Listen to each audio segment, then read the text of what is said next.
Hey, what's going on, guys? Welcome back to the Jeremy Scott Fitness Podcast Radio Show, coming to you on this Sunday, June the 4th, 2023. Hopefully it finds you staying safe and staying sweaty all at the same time. On today's episode, we have Danielle Pascente. Boom. Did it right. You did it. On the podcast. Before I harass her real quick, just a couple housekeeping things. One, the Jeremy Scott Fitness app, you guys, is live and it's rocking. We are in week 2 of their Summer Metcon Challenge. If you guys want to jump into that, jeremyscottfitness.app, you guys get a week for free. See if you like it. If it's for you, cool. Stay with us for a couple of pennies a day. If you think it sucks, I'm happy to send you guys somewhere else that would help you. But if you want all my weekly workouts, all the mobility flows, and nutritional content, and everything in between updated weekly, you guys can jump in there for free today to give it a shot. jeremyscottfitness.app. The link is in the show notes if you guys want to get down with us. Also, you guys already know this episode is brought to you by my homies at Athletic Greens, the one thing I take every single day and I never miss. If you guys don't eat enough fruits and vegetables, and let's be real, none of you guys do, this would be the one thing I would take every single day to put into my life. If you want to try it, we'll give you a year's supply of vitamin D and 5 free travel packs with order 1. All you got to do is go to athleticgreens.com/JeremyScott to get hooked up with all the free stuff. And if you're somebody who wants to try it, maybe you've seen it somewhere, someone else has taken it, or you know you don't eat enough vegetables and you're not going to, which is totally cool, eat as much real food as you can. But if you want to try a sample, 100% for free. I don't care what state, country, province you live in. You shoot us a message on Instagram, Facebook, LinkedIn, Twitter, wherever you can connect with us. Monica will send you a pack right to your front door, 100% for free. You can try it, see if you like it, and then get hooked up with all the free stuff from there. So it's a win-win across the board. So don't feel weird about asking us. That's why we're offering. I'm happy to help you guys. We've sent probably at least 1,000 packs out this year, and we're probably going to send a couple thousand more. So hit us up. But if you want to pick them up today, athleticgreens.com/JeremyScott to get all the free stuff, and you guys are in business.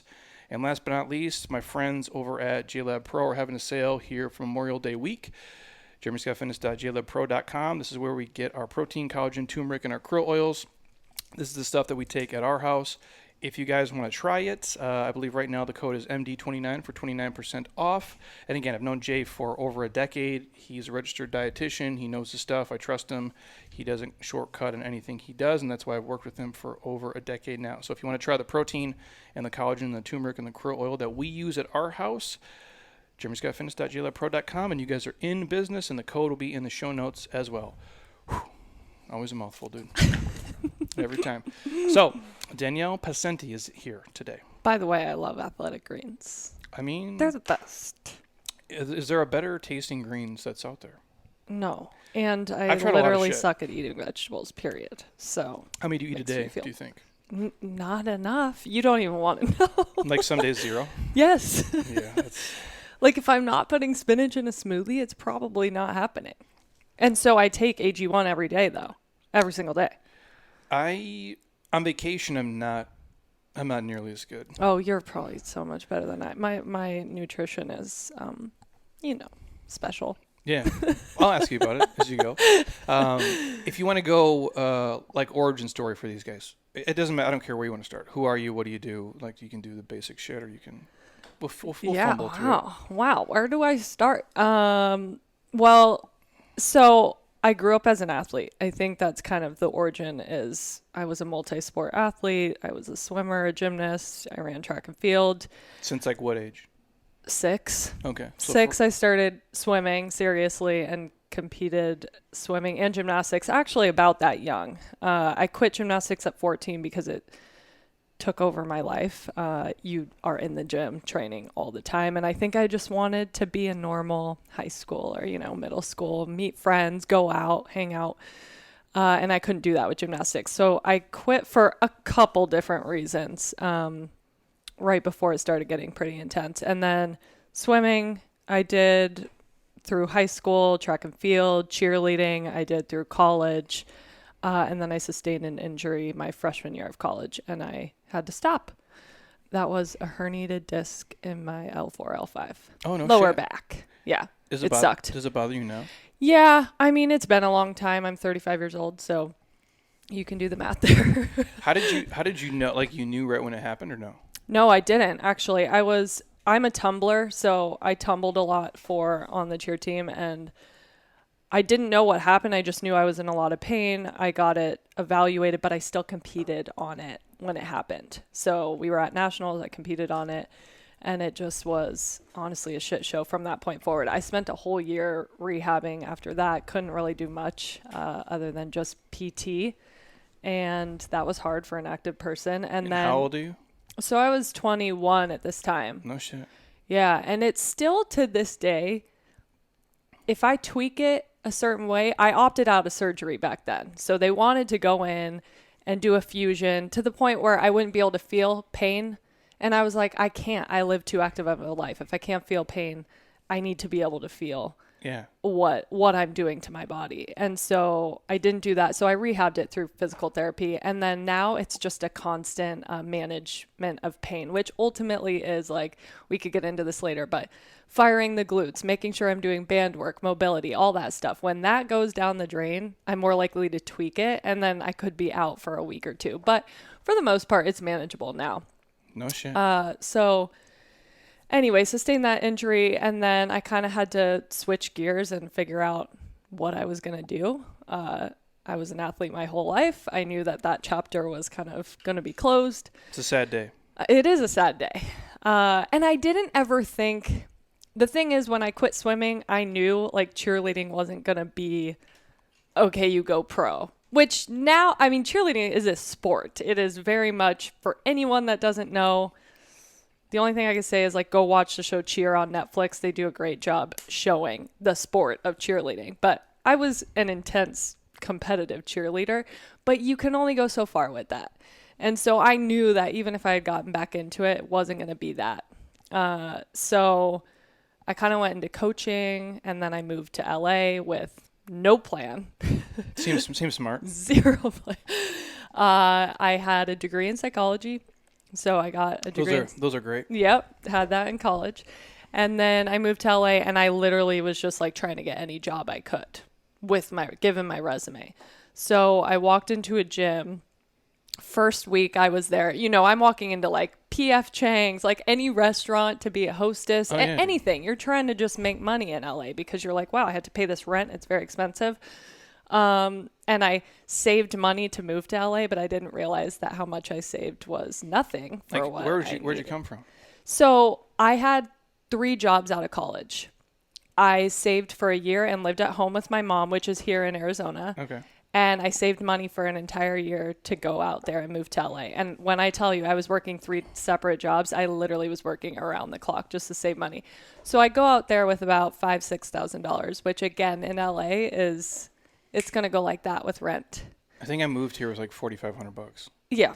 Yeah. So, I mean, I thought it was a lot. I was rich. I was rich in my head. Yeah. In my head, I worked my ass off and was rich and ready to go. And I got to LA, and it was just a whole nother story of being able to get a job and all that stuff. So anyway, fast forward, I walked into a gym. I ended up getting a job at the front desk, and I worked the front desk for a really long time as I was getting my training certification, as I was working as a sports model, which was also another side path. And I was a very successful sports model. I worked for most of the major brands those first years in LA, and I really just had a takeoff moment with an ad campaign for Asics, and it was back in 2012 for the New York City Marathon. It was like plastered on billboards. It was a big moment for my career, and from that point on, the sports modeling aspect of it took off as I was training clients, as I was building a clientele, as I was now going into their homes to train them. So everything kind of happened all at once. But the sports modeling career was just not as fulfilling to me. And I'm sure, you obviously have experience in that world, but I wanted to work closer with clients and be changing people's lives. I didn't want to be focused on my aesthetics 100% of the time and just be in almost a sick cycle of being restrictive and having my entire body picked apart by every single brand and every single client that I worked with. I was like, this is not fulfilling to me. It's actually just unhealthy for me. So I kind of just stepped away from that career and went full-time personal training. And then that morphed into going digital in 2015, taking the entire business online, leaving all my in-person clientele. And now I've been fully online for a long time, building the brand, the training guides, and programs for women specifically. So that's like the demo. You have any? Yeah. You have any dudes? I do have some dudes. I always ask, cause like, you know, if Hannah's here or Alexia's here or somebody, I'm like, dudes. She's like, yeah, dudes buy my stuff. I'm like, creeps. But I disagree with that. I think so. Here's what happens. Let me tell you, because Like, I'm not trying to be a dick, but I'm like, I'm not gonna buy. okay, but when I tell you, If you're jumping you're around gonna by the sound pool. like a dick when I tell you. But I'm not gonna do that. Like, I'm gonna do that. Like me. All right, listen. Here's the thing. But like a marathon runner shouldn't buy my shit. You know what I mean? Right, but maybe they should, because they actually should be cross training. So I disagree with that. I think some things. I you think should do. runners should Some be doing some strength things you should training. do. So here's how it works: is like I have a lot of mothers in the community who have kids and who have families, and it's more so them pushing off their workouts onto their To the husbands. dads. Yeah, That part at least I get. and so it's a lot of couples. That's mostly the dude ratio. Now, I am a runner and I do specific training for runners. So I do get guys that are trail runners, ultra marathoners, and they need cross training. Yeah. And I will say my programs are fucking good for that purpose, because it's a lot of my stuff is endurance based and it will help you become a stronger runner. So those are my two demo like guys, but mostly it's women. Yeah. And I would imagine, like, we have women too that buy, but again, all the stuff that's mobility based, metabolic based, but if it's just like loading shit, not that women don't do it, but when you have a program called like Cut and Jacked, it's not a huge seller for the ladies typically. I mean, yeah, I feel like the times are changing. I feel True. like women are lifting and they want to get strong. They should be. Yeah. And yes, and it's important to. But it's hard to lift sell weights, to a especially. 50-year-old mom like, hey, here's this program called Get Jacked. And more so, are they going to see you and be like, that's who I want to be my trainer? Because you want, I mean, at the end of the day, it's about connecting to the person that's Yes. training you, right? And so you're like, do I vibe with her? Do I vibe with him? So there's just inevitably, I'm going to bring more women. Inevitably, you're going to bring more men. Makes sense. So what, like when you go from being in person to the internet, like why, and then what is the transition like as you go into it? Yeah. Because we've done the same thing forever, and there's a space there where it's like, what the hell are you doing? Oh, yeah. That was like such a big learning curve for us. I mean, to leave my steady clientele that I knew exactly how many people I was going to train a day. I knew exactly the money that would come in. Because what were you doing, just like PT at the time? Yeah. But I was going into their homes, so I would make a decent amount per hour in Los Angeles, driving to people's homes, training them out of private gyms. But you cap yourself. I can only train so many clients in a day, right? Time for money. That was when I was like, we got to make the switch if I want to reach more people. And my goal was never money, to be honest. It was just, I want to reach more people, and I cannot physically drive any more places and train any more people. So that's when my husband mentioned, you should take it online. And I was like, absolutely not. I do not know what I'm doing. This is going to be a lot. And you want me to just leave all my clients? And he's like, yeah. And I was like, this is insane. But that being said, I had done this now for many years and we had saved a lot of money. We were living in an apartment. I was sharing a room with my sister. We were paying $350 in rent in Los Angeles. We were saving money. Bro, where you live in a nice place. No, it wasn't nice. No, it sounds like a shithole. It was a shoebox. It sounds like a shithole. My sister had a twin bed. Matt and I, this is my husband, Matt, and I had a queen bed, and we were like back to back in a boxy room, and we had another roommate. So when I tell you we were saving money, we were, because we were paying $350, and I never wanted to move. I never felt like we should upgrade and waste more money. I was like, let's save. And this was that moment in time where I was like, this is why I worked and did what I did, so that we could have this cush to figure out the online business. And that's the only reason I eventually said yes to my husband, even though it took an entire year of him convincing me, by the way. It wasn't like overnight. So there's 4 of you living in the same apartment. Uh-huh. And how old are you at the time? 23. But I would tell people, like, that's where, if you don't do that, none of this probably happens. No. You know what I'm saying? Yeah. Like when I moved here, I lived on 32nd Street in Bell. Oh, yeah. Which is the Greenway Square, by the Yeah, way, yeah, where yeah, people just get shot basically every week. And I lived in an upstairs bedroom, and I paid $450 a month, and that bedroom was like 200 fucking degrees. But I lived with 3 other roommates, like 3 of my friends. But that's what you do to save money. To save money. The one thing I'll say is, like, I've always been, and I think this is because of my mom, but I've always been kind of good with expenses and like making sure Fiscally responsible. Yeah, responsible, because there's a lot of ways to be irresponsible in Los Angeles. It's very easy to get sucked into these bubbles and like pretend like you have a lot. And I'm like, no, I'm not even going to pretend. Scottsdale's not too far away. I mean, it's better. It is, though. LA's a different beast. But anyway, so it took him a year of convincing, and then we moved out into our own apartment, and we started kind of figuring out the online business. He would YouTube everything. How do I start a website? How do I create ebooks? What are the steps we need to do to bring people over online? And mind you, at the time, Instagram wasn't what it is now, but that was my primary way to market at the time. And so I was just like, I guess I have to start building some sort of following here, but I didn't really know where to start, because back then we were just posting photos of bullshit and being like, went for a hike today, yay, or some motivational quote that you're just dropping with your workout, and people are like, cool. So it was just a different landscape then. But I built this entire community and my entire online community from Instagram. It was never from email marketing.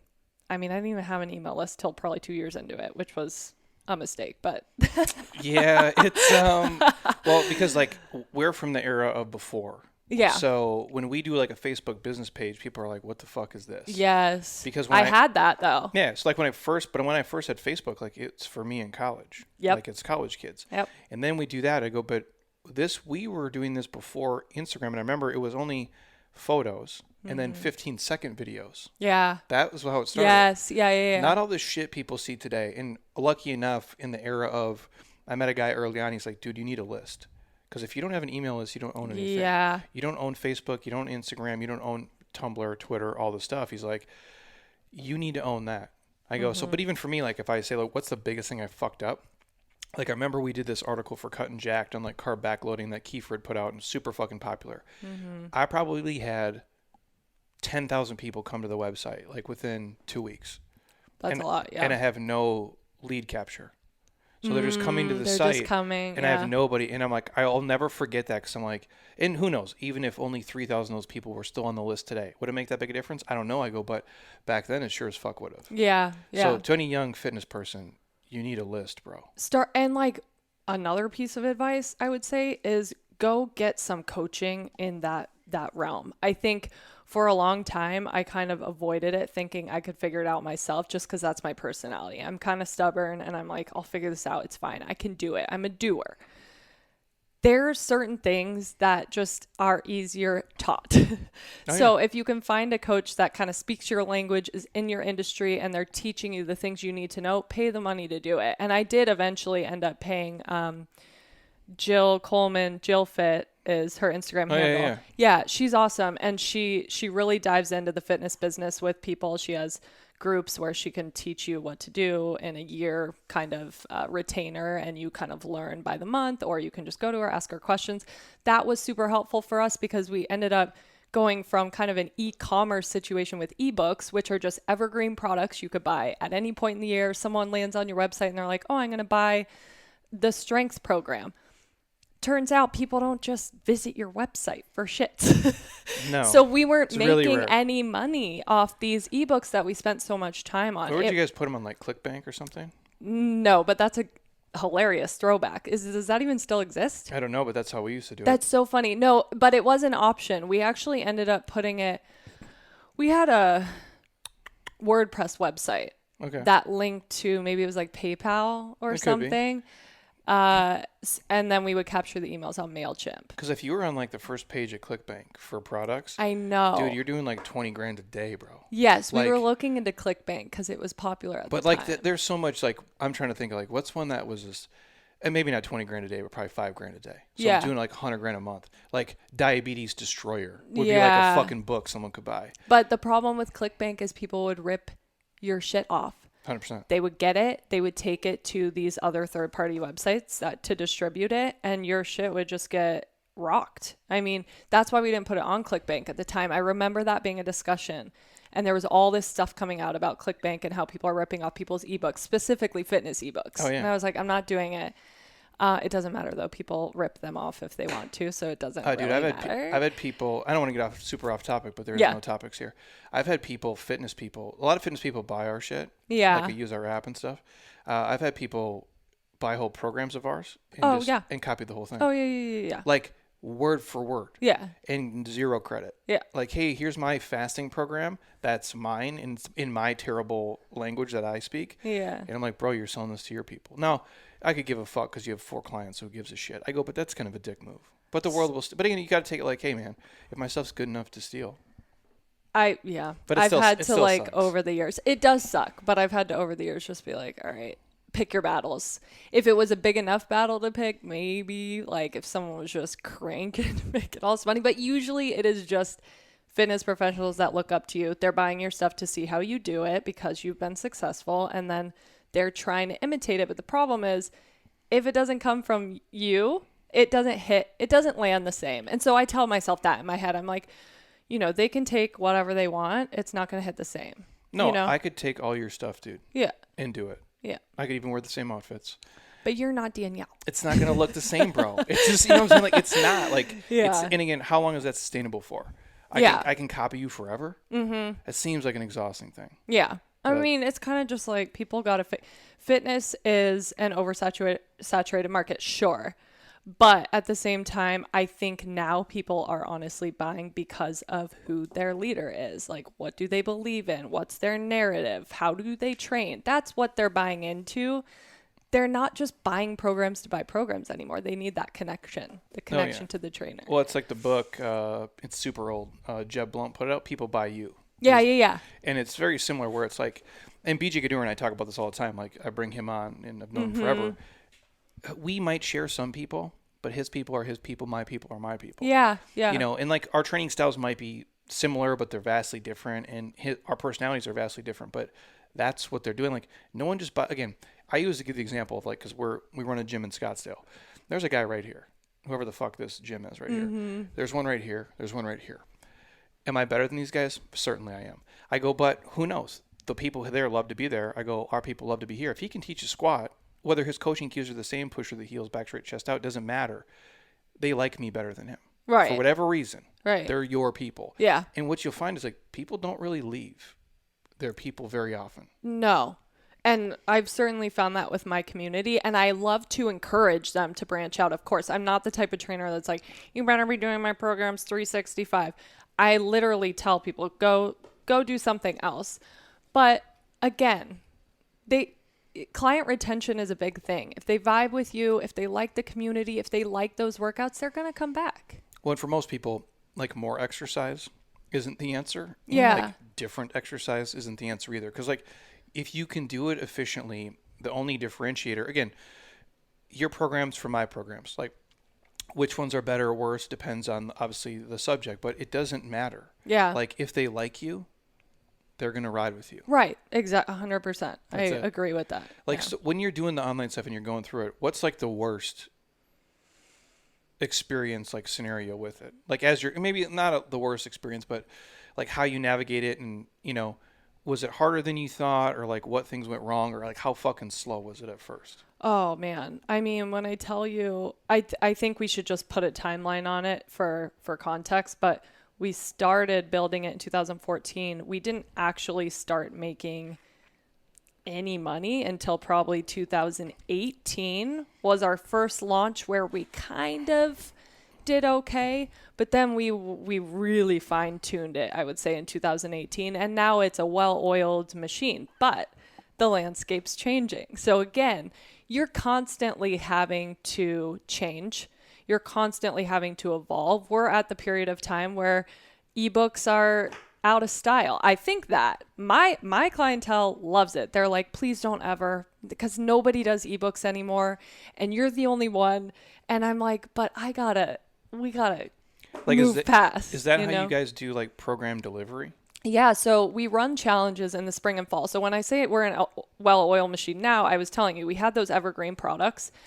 It wasn't until we started to do hands-on 6-week challenges with our community that things really started to go. people want that hands-on for 6 weeks. So we do a spring challenge, we do a fall challenge. It's 6 weeks. It's things that the community can look forward to, and it's a mix between strength and HIIT workouts. But that is delivered via ebook. No shit. By the week. So they're getting their workouts for the week. They're getting a lot more than that. I dive in full throttle. Like when I say I'm there for my community, I'm doing every single workout with them. In real time on Instagram stories. I do take advantage of Instagram platform despite the fact that I don't own it. Yeah, but it's the tool that we it's use such a tool today for us. and people like it. So Yeah. if, Jody buys your stuff, she gets it like email like on a Sunday or Monday? Yeah, Sunday email. It drops. So we do a 2-week lead-in just to really like kind of pump people into it and pump people up for it. And then on the Sunday before it starts, they get an email like it's Christmas morning. It is loaded with freaking everything they need. All the things, playlists, workouts, modification videos, pregnancy modifications by trimester because I was pregnant during one of my challenges. So I filmed that. They have just all sorts of resources they get on week 1. And then every week that goes by on Sunday mornings, they get their week 2 workouts. On Sunday, they get their week 3 workouts, and it goes on for 6 weeks. So it's just a weekly deliverable. It is an ebook. It comes with a lot of extra bonus material and content, but we're at the point now where we're like, how long can we distribute ebooks for? People want now full live led videos. And because I have a couple different avenues, because I also film workouts for an app, which I have told you before, now they have a couple different places to go to get workouts from me. And so I think at the end of the day, if I never did away with ebooks and I always did them, I'd have my diehards that do it. Yeah. But if we switch into digital, if we switch into video and app style workouts, I think people would follow. They would Yeah. adjust. They would adjust. Even more so. Yeah. Your delivery system is what we used to do, but we would do it through Infusionsoft, similar but different. And now the app works the same. Yeah. We give everything just drop for them right now, and it goes to the app, and then they have it every Sunday for the week before, which is easy to do. So you're doing it for like 4 years, like making like $2. That's rough, dude.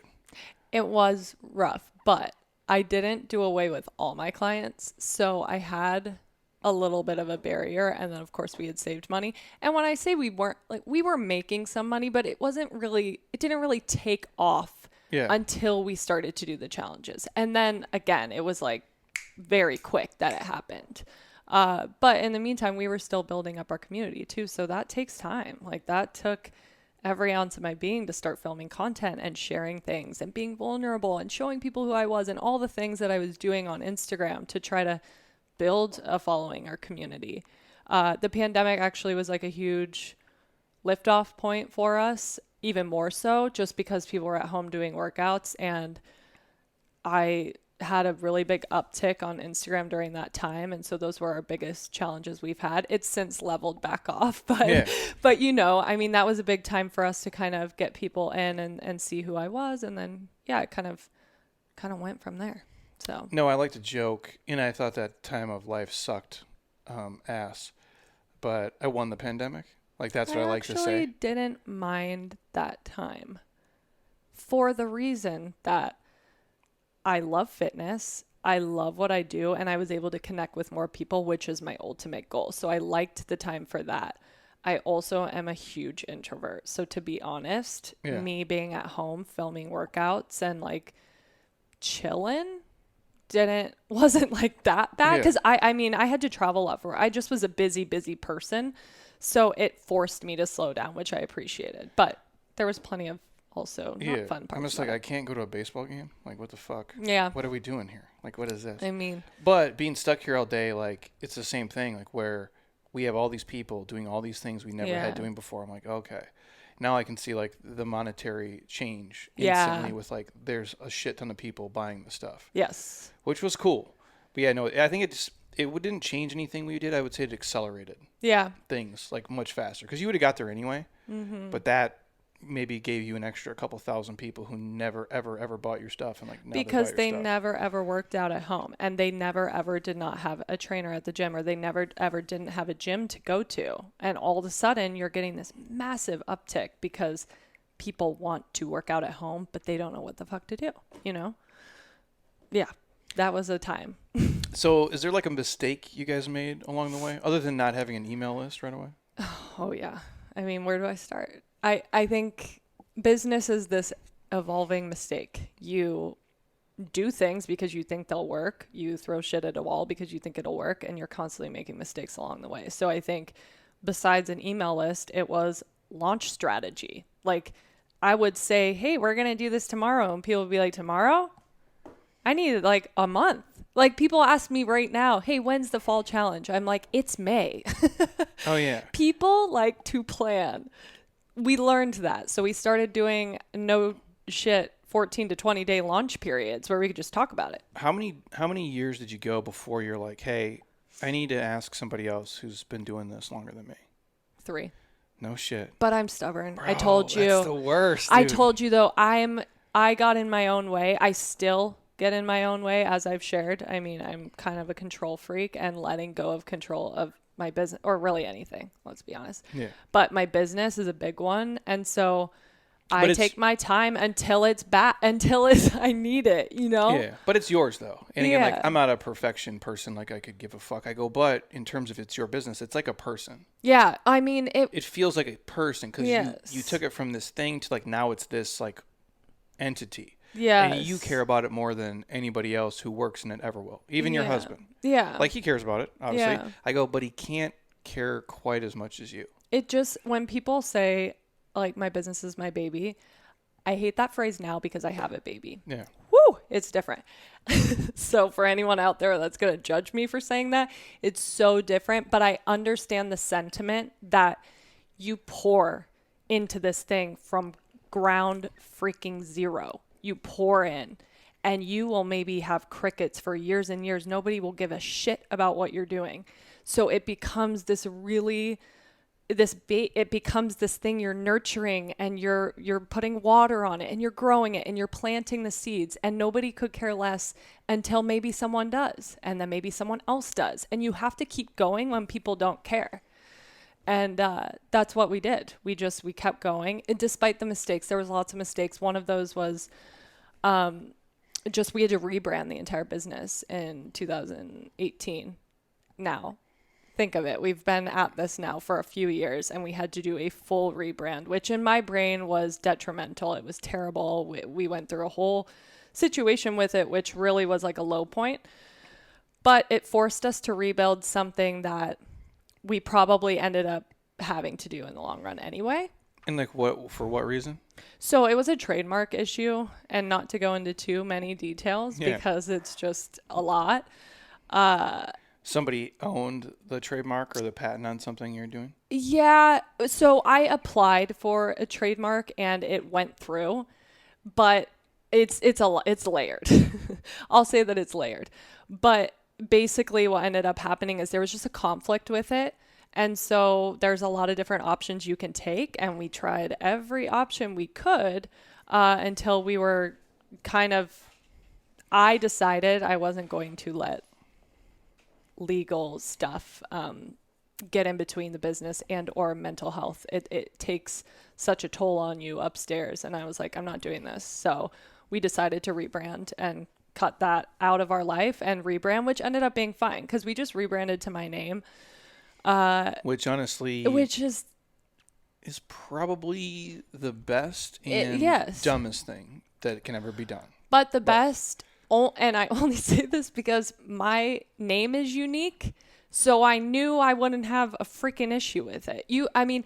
After going through this, I realized I think a lot of people probably operate under things that aren't theirs, and that is not. And what happens is it becomes an issue down the road. So I'm like, Pascente, come on.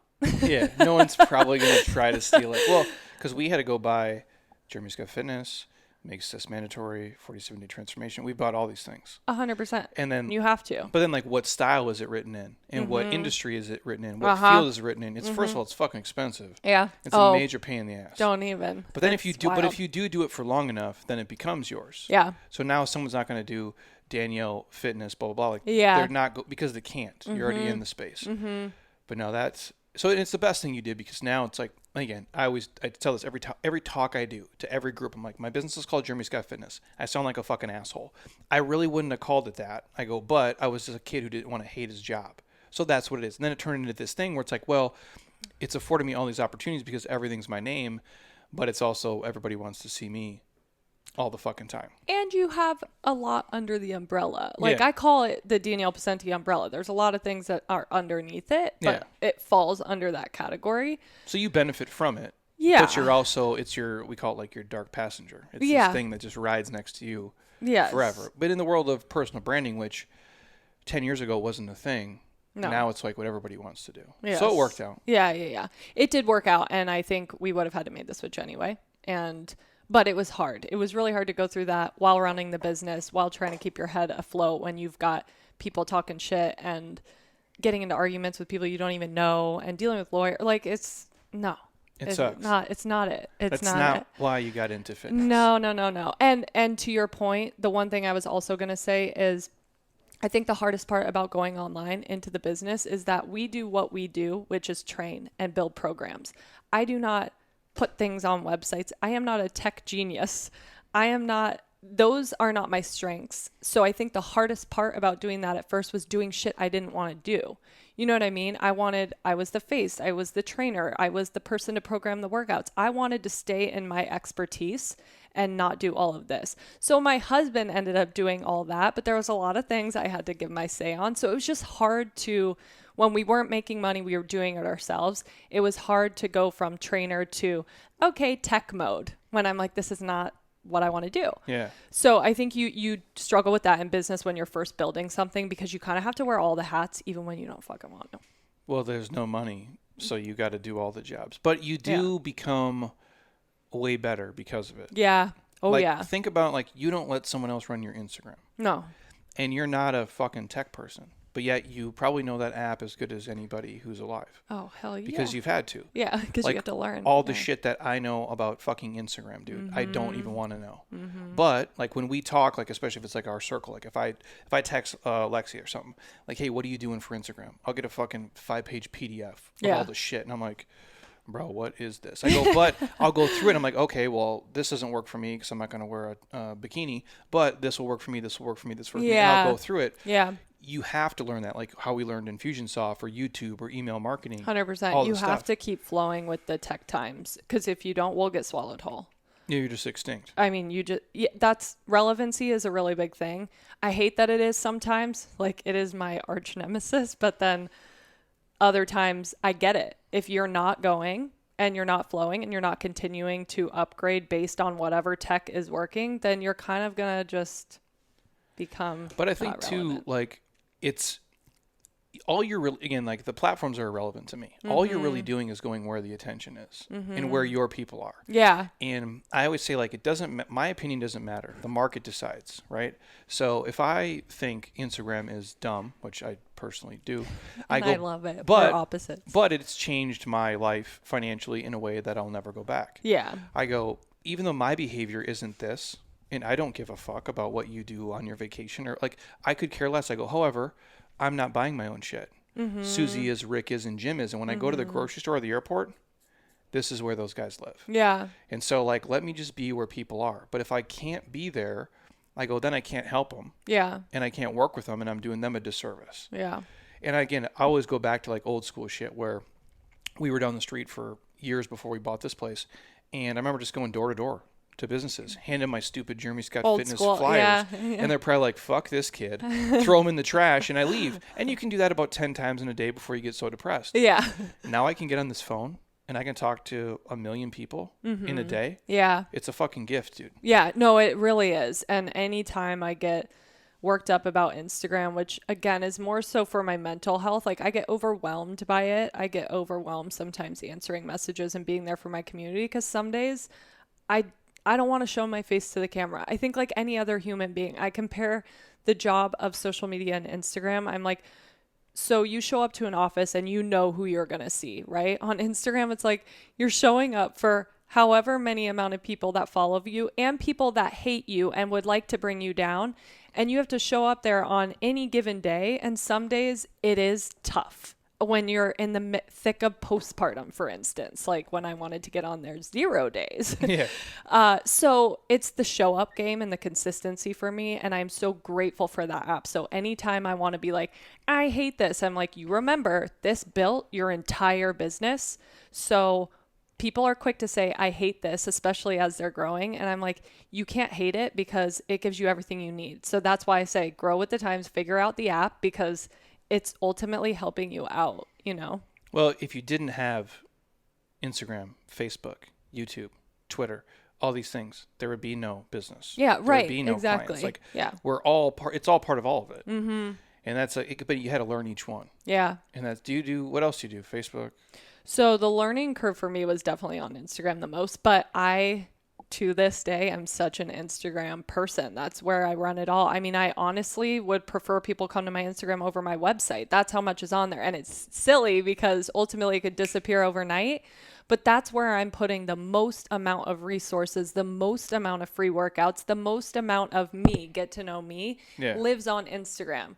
It doesn't live on the website, doesn't live on YouTube. It's like you are going to see it on Instagram. So but you have an email list. Yeah, I have an email list. How often do you blast those guys? You don't, You'd be bro. shocked. Really, dude. That's what, We just do it leading into challenges. And now, by the way, I'm not saying that's a good thing. I could hit my email list more, but let me tell you, I spend more time hitting Instagram. So it's not that my time isn't going somewhere to build the business, but that is where I've poured the most amount into, because I find it to be the easiest to use and the easiest to communicate. I still hate on email that I can't come to them like through a video format. Anyone that knows me or follows my business knows I'm an Instagram story girl. I'll get on there and say more shit than I should. I'm sharing more life vulnerable things like on the day-to-day. It's basically the reality behind the brand. Yeah. And I don't hold back. Yeah, I do not hold back. I'm just super honest and I'm just myself. That's what people want to see. On an email, I could be like, but it doesn't, I don't like it, you know? And so I'm trying to flow towards the things that I like. Am I taking advantage of my email list? Absolutely not. But do I hit them during kind of launch periods and getting ready to it? Yeah, because I should. But I don't love it, but I do it. Yeah. Well, it makes money. Yeah. Like that's like, how do we sell the most shit? It's on email. Yeah. Because we've been building a list for 15 years, so it's a little different. And I write the way that I write, and the people like it that like it. And like, but again, we've studied sales copy. We've looked at it. Yeah. You don't have to do it, but someone can write your sales copy for you too. I know, but we have automated sales copy at this point, and I don't really change much up unless I'm going through a season of life that's different. So for postpartum, I changed some of that up. For sure. All that. But yeah, What else do you do? Facebook or no? No. LinkedIn? Nope. TikTok? Nope. Nothing. That's crazy. I'm your Instagram gal. Yeah. Yeah. What if somebody's listening like a fitness person and they just coach people in person and they don't do anything on the internet? I would say it's a long road, bro. It's a long road, but I would say till you're 60. What do you want? Yeah, like what do you want to see for yourself? So I would say, do you see yourself training clients in person till you're 60? Do you see your in-person clientele building into a gym? Like, I would ask yourself the long game question. When I sat and asked myself the long game question in 2014, I said, you're doing a disservice by not going online. Like you have to go that route. Your greatness is capped by your geographical location. Yeah. Yeah. And I knew I wasn't going to live in LA forever. So then if it came time to move and I had to leave my entire Kush clientele in Los Angeles, which is undoubtedly trainers make the most in that city, or New York. Yep. It's really just those two places. I wasn't willing to make that gamble, to be honest. Well, we knew we wanted to have a kid. Business then. 100%. Yeah. And we knew that we would want to maybe come back to Arizona. So I was not playing the long game if I continued down that path. Now, it would have been a comfortable path. I think it would have worked. Can you imagine, dude? Like, not as I get older. Training full, you're 58. No. First of all, anybody wants to see me at 58, come hang out with them at their house. Bro. But people would. I know it's weird. Like I would say, I joke. I'm like, Because like when I come here now, a lot of these people have been here for like 12, 13 years. Yeah, right. You have They a don't- long-standing clientele. They don't Yeah. fucking listen to anything I say. And I just joke, like on a Tuesday morning, I'm going to be here just talking, and these motherfuckers aren't going to listen to one word, and I'm just going to walk out. And just get in my truck and just go home and be like, that's it, you guys. We're They're like, fucking, good luck, we're done. It's over. You know, and will I really do that? I don't know, maybe. I go, but the point is like, I couldn't imagine having to, and I don't look at it as like a grind, but some days when you are coaching people in person, it can grind you down. Absolutely. And doing that, dude, at 58 or 6, or like when your body is sore and it's tight, and you might, I know people, this will shock fitness people, you might have some other interests as you get older in life where maybe the sets and reps just aren't doing it for you after 40 years. Yeah. Yeah. You know, that's true too. So like, and again, you can reach way more people if you can figure out the digital space. Yeah. And I think another piece of advice would be don't wait to get help and take it from someone who's stubborn and waits to get help. Don't wait for that. And in this day and age, if you really are going from scratch, like training clients in person to taking it online, hire the people you need to hire or learn the ways you need to learn, because the resources are endless right now on the internet. You could probably buy a course for $30 and learn how to make a full Kajabi or a full WordPress or a full Stripe account, whatever you need. And do not let perfection or fanciness get in the way. People will go run their cart and buy whatever they're going to buy. If you put a good product out, you don't need all the frills at first. So just make it functional and put it out there. Don't wait for it to be perfect. That was my problem off the jump. That's why it took my husband a year to convince me. And if I could go back, I would have started a year earlier and not waited. And even if you look at like how like neurotic you probably were with the first product you ever made. Yes, which like, is hilarious. 14 people bought it, by the way. I made like $200. Okay, so I'll tell this quick since you said it. I tell that story all the time. I did this project with Kim Mays, and Kim's a fucking gangster. So all the nutrition stuff from her. I mean, I did my part, but her recipes are way better than mine. Yeah. And we did this thing. They're all fall long videos. And this was back when things costed $1 million too. Yeah. So we have like Sean come in. We have all these cameras set up, audio, everything. Full follow-alongs, $10,000 I spent for this product. I think the first, and this is basically the entire launch. And I already had sales pages, I had lead pages, I did all the build up, I did all the right things. Right. $354. I spent 10 G's. I made $354. And honestly, that $354, I think my fucking mom bought it.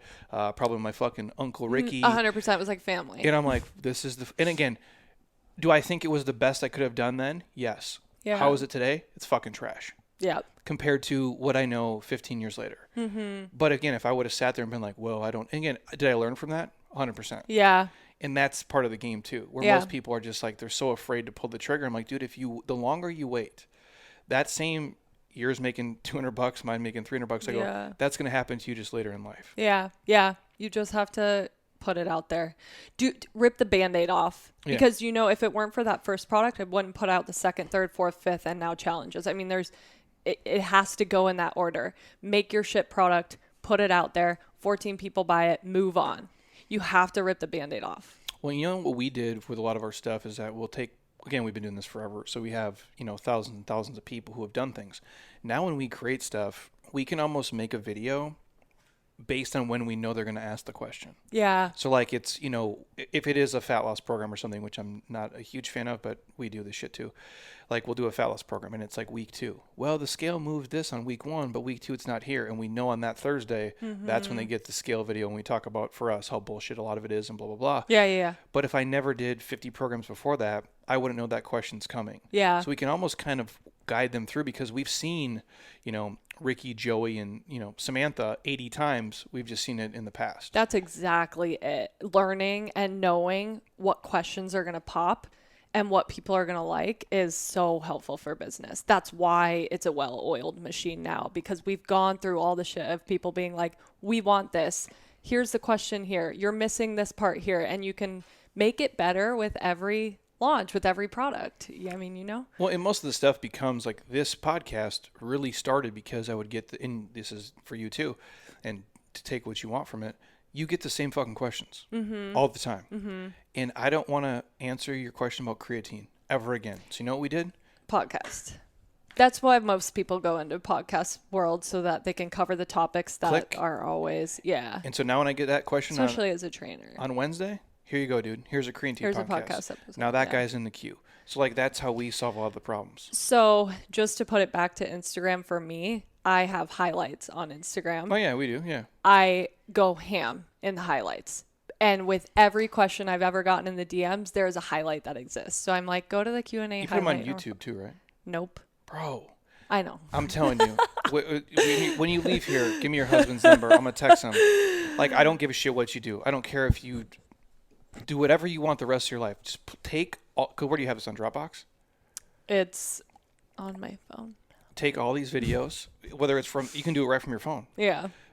I'm telling you, dude, put them on. YouTube is like this, and Instagram's like this. But again, not for you today. and this is the best advice you're ever going to get from me. In 10 years, you're going to fucking shoot me a message and be like, thanks, bro.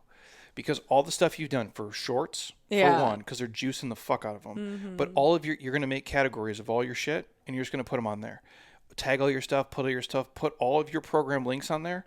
Bro, you're going to have so many more people. Yeah. I promise you that. But then, like, my thing is the differences between the dimensions of YouTube versus Instagram videos. I mean, it's so different. I don't like watching YouTube videos when people film it in up-down. Me neither. But okay, but that's literally all I filmed it. But you know what? Who will? People will do it. You're not buying your own shit. I know. That's what it is, bro. And I know. And I say long tail because the longer it pulls up on Google, the more it will. I know You're gonna win. These things I know, but Jeremy, I gotta tell you, having a baby at home, you gotta kind of pick your.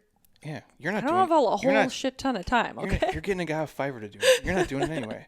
You'll do it, and you'll be like, "Yeah, this is fun." You're gonna crush it. Yeah, you'll crush it. So, how is being a mom, by the way? It's good. It's good. It is. Well, I figured you weren't going to say it sucks. No, it's very rewarding. It's very hard. It's all encompassing. It's a complete lifestyle change and an adjustment. But I mean, I love her. like schedule wise for you, how is your schedule drastically different? Or do you keep yours pretty much the same? No. I think in the early days postpartum, it's so hard to figure out baby sleep, consistency, any of that. Like, all those words go out the window. You truly are an around the clock feeder, putting them to sleep. I mean, they need your help. The female, and they still for need sure. your help. Yeah. But between breastfeeding and hormones and these intense feelings of anxiety and rage and all these things like I've never once felt before. I mean, anxiety, yes, but it just elevated it so much with the hormones. And so postpartum was actually really tough for me for a really long time because I never had time for myself. I was trying to kind of figure out windows of time, and you'll be like, oh, during their nap time, because that's what I would see other moms do before I had a baby. And then I realized they don't take consistent naps till like a year in the game, or maybe 7 months, 6 months. They're not taking a nap just for hours on end. Maybe in the first couple weeks they sleep a lot, or the first 4 weeks they're in the newborn phase and they're very like in and out of sleep all day. But sleep is a whole thing with babies to figure it out. And we're just at over the year mark. So she's 14 months old, and we've just now got to the point where things are more consistent. But think about that. That's 14 months that you're trying to figure out this new schedule. And when you're already a control freak. Oh, yeah. It's got to be not great. It has challenged every ounce of my being, for lack of better terms. And when I tell you it's been hard for me, I mean like some of my darkest days postpartum, truly. And even still to this day, there will be a day that gets me. And again, she's over a year old. We are pretty scheduled and routine now. There's still a lot of things that a toddler does where it's like, holy shit. Like, she's in a rock eating phase right now. So anytime we go outside, she just shovels rocks in her mouth. And I'm like, girl, you can't swallow those. So if you're not watching, you're fucked. And that's pretty much every day with a mobile toddler. But just make sure they don't die. I mean, literally, but it's harder than it's. Dude, trust me. Yeah, it's just, it was hard. It was an adjustment for our relationship. It was adjustment for me, and it kind of exposed all of my personality things that didn't work for motherhood, that needed to be retired. Yeah. So when people say, when you become a mom, you birth a new you, as cliche as it is, 100% true, because you do. There's things that you will stop caring about. There's things that you need to put your focus on more. You need to take care of your mental health. You also need to keep moving and keep doing the things that make you the best mom. So even if it's a 20-minute workout, because you would have found me 2 years ago, like spending my sweet ass time at the gym, as I'm sure you do. You know, you maybe don't have, No, I got to do this, or I've got this priority. I'll kill myself to do the work like that. Obviously, like we have to do, but I'm not going to shortcut my shit for I don't have to. Yeah. And again, I'm not a mom. Like, I think the mom eats it way worse always. I know we see it here, especially early on, because, like, no offense, the dude's not that important in the equation early on. But the mom, however, he needs to be there. Supportive. But he doesn't got to feed him. But it depends, because, like, some moms don't breastfeed. True. Some babies are on the bottle. At the end of the day, like, having a supportive partner, I would have never been able to do it without Matt, because he actually has been fully hands-on since day one. I mean, whether it had been putting her down in the middle of the night, in the wee hours of the morning, and now he has her full time because I work full time. And so it's very different than maybe our parents grew up. And I'm like, I'm the provider. And he is full time with her, and he's an amazing dad. But I don't necessarily like the narrative that the dudes don't do anything, because I think there are so many incredible dads out there that are really you're co-parenting. You're doing this shit together, and but their body doesn't take the beating.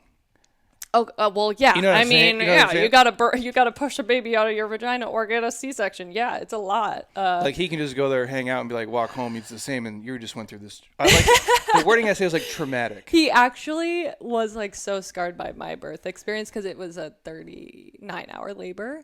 So he's like, I never want to see you go through that again. Like, it was a lot for him to see. But look, he's watching it. I know, You're but still, doing no, it. I know. You know I'm not. I'm not saying. I'm just saying. Like, well, I wouldn't. I wouldn't want to watch it either. Yeah.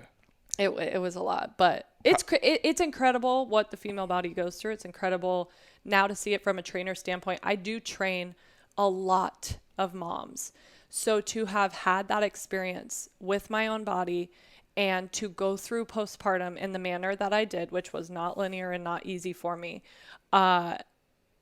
it helps me be a better trainer for my demo. For sure. It really does. And I get it now. So how is it like coming back, like, for you? Like, some people, like, we see people here, like, they'll have a kid, they come back a week later, it looks like it never fucking happened. And then we see people who it's just like this huge, and everybody is so different. Every pregnancy is unique. Some women can't work out for 6 months because they're on bed rest.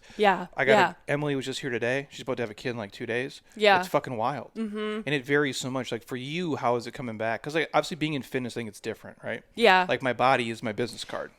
Yeah. And even if you don't want it to be, it is. Yeah. At the end of the day, this is my job. So I tell people all the time that are postpartum, I'm like, I kind of have to hop back in when I get clearance, like, because I have to go. I had to go film 6 workouts in a day at 6 weeks postpartum.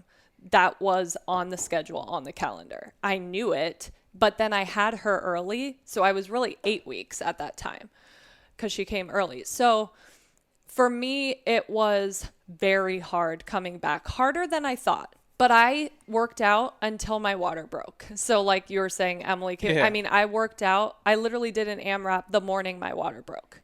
But not at the gym, though.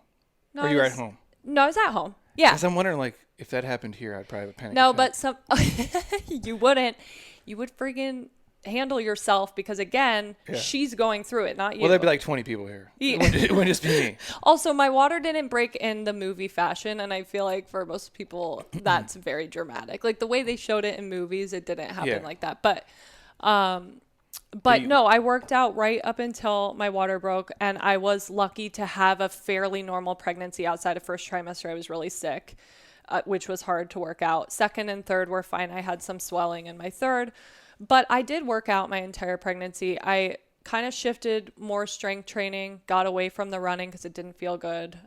Which I imagine. Yeah, it just didn't feel good for me. So I stopped that. But coming back to running postpartum was definitely the hardest. I'm still working on that. It's a slow roll.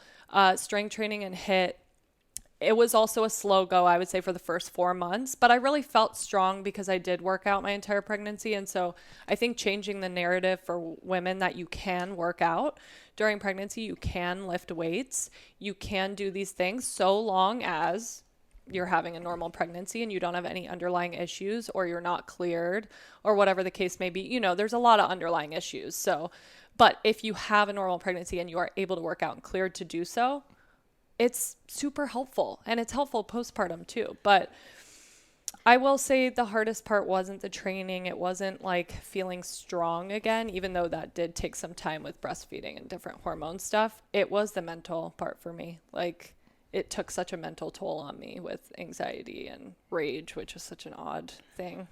Like, just because your hormones are going crazy, or? Yeah, yeah, it's a lot. Yeah. It's a lot. I don't even know how to describe it. It's just, rage was never a thing for me, but it happened postpartum. I would just see red. I'm like, I don't see red. I'm not a mean person. So your husband's just fucking living in fear every day. Yeah, he definitely took the brunt, which, love you, Matt, but they can handle it. You guys can handle it. Like, so because like you're in this, like the fitness space, if you will, like, do you think about like, okay, well, how's my body going to come back? Like, how's it going to feel? What is it going to look like? Or are you just like, I don't give a fuck, this is it? No, I didn't. So I think if you asked me back in 2014 or 15, I would have cared, because I came off the heels of people picking my body apart. I really made peace with that. Probably in 2016, like a couple years into my journey of stopping the restrictive eating and all the bullshit and the diet culture and everything. Yeah. I just was like, I used to train as an athlete. I used to just eat whatever was serving me. I used to like love my body and feel really strong. And I want to get back to that. Yeah. I don't want to be training for this exact aesthetic purpose and have my body picked apart. So after I made peace with that, I mean, it could not have helped more with pregnancy and postpartum, and even just talking to my clients. I mean, there's nothing, I could care less about what my body looked like postpartum, because I just birthed a human being and I'm trying to fucking survive motherhood right now. Yeah. Like, my whole life got turned upside down. So I could care less what my body looked like. I didn't care. I wouldn't have cared what it looked like a year after.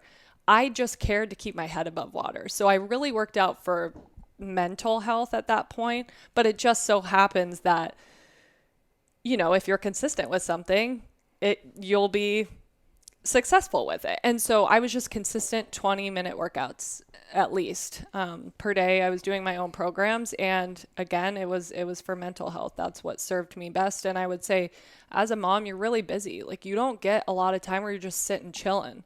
So I felt like I came back stronger because I was actually doing more physical activity per day postpartum than I ever had before. Because you just don't get a lot of time to And you're more chill. efficient. Yeah, and you're just efficient, and I always heard that it was like the super mom power. You come back and you feel fucking so strong. Maybe, 7 months to a year into it. So not immediately. Not like you get home and you're like, man, I feel great today. No, I did not. But I would say like the 7-month mark, the fog started lifting. I was kind of weaning off of breastfeeding. I didn't do that until about the 10-month mark, but it just, you kind of get back to you, and the fog starts lifting, and then you're just fucking strong because you've had to be so strong mentally. And I can't describe this, but any mom that's listening, you will know what I'm talking about. It's like you possess a super strength, both mentally and physically, with everything that you do. So I think, to answer your question, I don't care. I don't care about what I look like. Of course, this is my job, but I didn't care about that postpartum because I had a healthy relationship with my body and with nutrition before I went into this pregnancy. And I had to just make peace with that early on. So I'm very much your typical, to talk about nutrition, intuitive eater. I eat the way that I did back in my athletic days. I fuel my body for workouts, and that's it. Like at what point do you get your shit together in terms of like how you look? Because most of us who get into this at some point, our brains are fucked. Like, you know what? I need to look a certain way. This is what it is. This is who I am. It's your identity. Yeah. And you're so tied to it. And you're like, well, if I don't look like this, then who am I? Or body dysmorphia, you name it. Oh, yeah. I mean, I went through that in my modeling days. I think I had to go to the other end to try on what my fear was. So my fear was gaining weight. My fear was having a different body, living in a different body. And I had to go through that because I didn't have a period for 8 years and I wanted to get pregnant.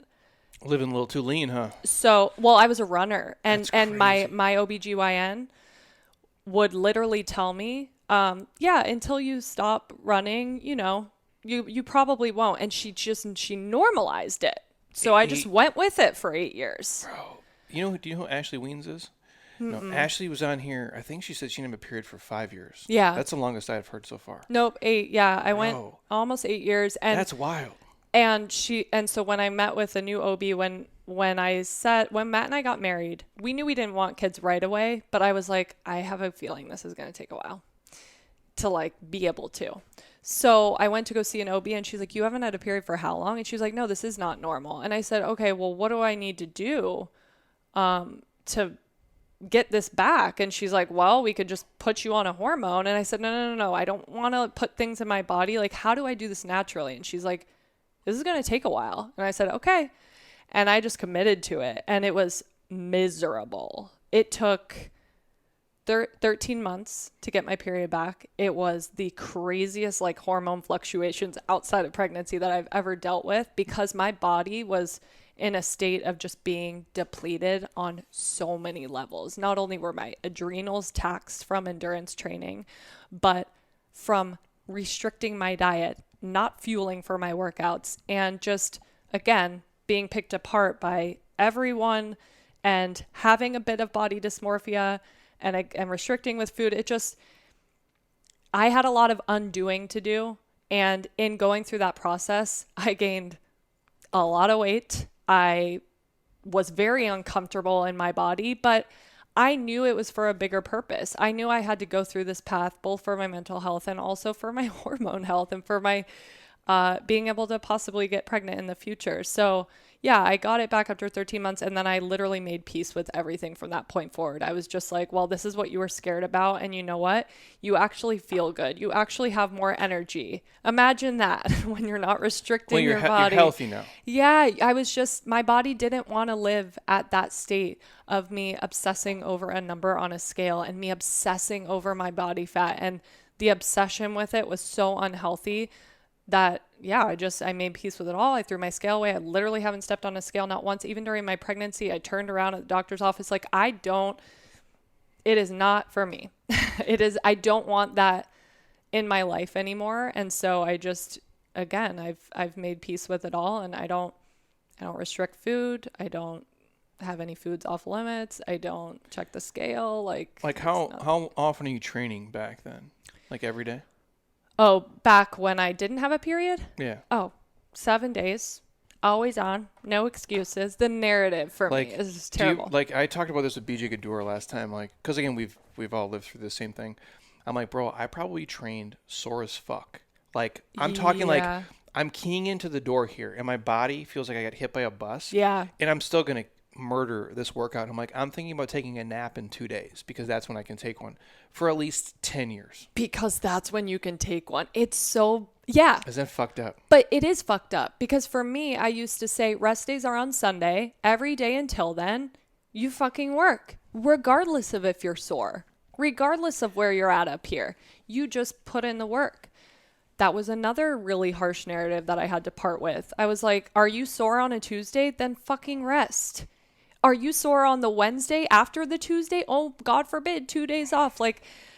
If you go and look at some of the early stuff I did, you can see the narrative shift, which is super powerful also for my community because they kind of lived through this time with me. They grew up with you. Yes. And I think it's so powerful to be so in tune with your body and actually ask yourself when you wake up every day, hey, body, how are you feeling? What do you want to do today? Hey, mind, how are you feeling? What do you want to do today? Instead of, fuck you, we're going to do it anyway. Yeah. It's fucked up. And people do develop terrible relationships with their body. It becomes a sick spiral. And life is too short to be worrying about how much you fucking weigh, what you look like. And I say this with the privilege that obviously someone would look at my body and be like, easy for you to say. And I can understand the sentiment 100%. So I'm not No, you dude, could, and genetics play a lot into that. So I'm going to say that at the end of the day, genetics play into it, but it's also our job. Yeah. We do this shit around the clock every day. Like we're filming.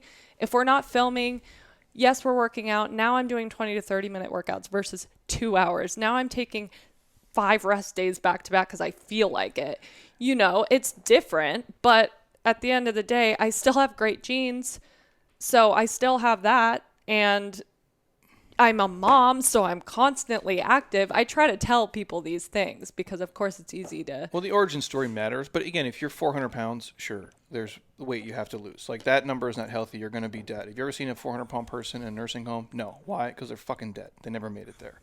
I go, that part is cool. Now, if you weigh 132 pounds or 126 pounds or 141 pounds, nobody gives a fuck.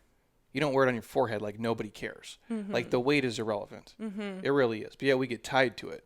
And we get married to it. Yeah, I think people get married to numbers. I think people get addicted to cycles and routines and compliments maybe. Or in our industry, it's very much like if you're booking jobs, if you're working, you're successful, you're lean, your body weight is in a good spot. Well, and this is the world, and I've said this, like you can be in this space, especially the vanity-driven stuff, like where it is all of the early on, the modeling stuff and everything. You can have abs and be fat. Like that's a real thing as a dude. You can have your abs showing, but you're like too fat to be on a magazine cover or be like on a billboard or whatever. And I'm like, do you know how fuck that is? Like we talk about this all the time. Like Skip Wood and I were here and him and I were competing backstage. And I'll never forget the story. I tell it all the time. We're backstage. This is like in a competition. So because you come from a competition background. Yeah. So like that shit's wild. You have shredded glutes. So your glutes have veins in them, if you didn't know. And they have shreds in them like any other muscle, which is disgusting, by the way. You're about 2 steps away from dying, but you look fucking great.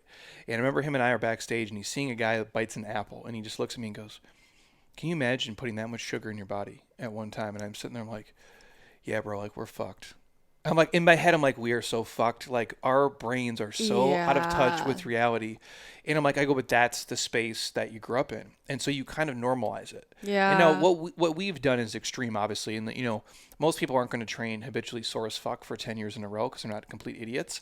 But being a former athlete, you're dumb. You're dumb. Athletes it's dumb. A different mindset, yeah. What a normal person does is they'll work at a job, be in fight or flight all day, be super fucking stressed, their body is shit, they have done no mobility, they haven't moved, and then show up to a workout that's high intensity and then beat the fuck out of themselves.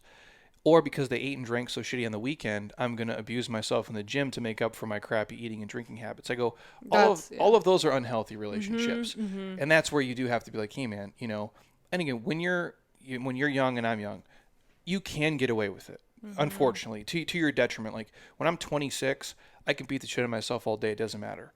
It's not the same at 39, dude. No, it's like, even at, I think like 28 specifically was when things really started shifting for me where I couldn't keep doing what I was doing. And you can't ignore like, hey, my hip hurts. Yeah. Or my shoulders. Or my low back. Yeah. Because eventually like that is going to compound against you over time. Yeah. That's where it's tough because like you want to give people things that push them, like we call like our workouts for like video games. You can maybe beat the video game, but probably not, but in a safe context. But I don't know what they're doing if they're on the internet, so we try to give them all the healthy stuff. But it's like, if you're just fucked up that day, just like take a day, bro. Like it's okay. I mean, it's hard to get your brain there mentally. I think it's hard for a lot of people that have gone down any of those spirals you just mentioned. It's like you have to break the cycle. And I train a lot of women, and this is number one, is their relationship with both exercise and nutrition are not good. It's something we constantly have to work through. And I do source out for a lot of that stuff because I think anyone with a past history, whether it's eating disorder, body dysmorphia, should be seeking help in other ways outside of trainers. I think trainers do have pretty harsh narratives, and you and I both know there's a lot of bullshit on the internet. Well, because it's the do what I do. Yeah. And I'm like, I would be the first person and I say this all the time. I go, you don't want my life. Like, you don't want it from a business standpoint. You don't want it from a physical standpoint. You might want to like be like, hey, I want to look like you. Sure. I go, I also want to have $90 billion like Warren Buffett. I don't want to fucking read prospectuses for 10 hours a day. Yeah. Our stuff is the same thing where it's like, well, I eat once a day. Why don't you eat once a day? That's fucking ridiculous for the average person. And a lot of people are seeing those what I eat in a day, what I do in a day for workout, and they want to do it because they want to look like you. But I'm a psychopath. You know what I'm saying? Like, and so are you. You're a serial killer. You know what I'm saying? Like, you're doing this for a living for this long. You're that dedicated to exercise. Like, you don't miss days if you don't want to miss days. You'll take rest days when you take rest days, but you also train 7 days a week for a fucking decade. Yeah. A normal person, anyone in the right fucking mind would never do that. Yeah. You know what I'm saying? So you have to be like, don't do what I do. Yeah. And I constantly say that for so many different reasons, but the number one reason, and I'll go back to this, is because by you doing that, you are getting further away from what you and your body wants because you're just imitating what someone else is doing. So be mindful of how you talk to yourself and what your body is communicating with you. It is the hardest thing for people to do.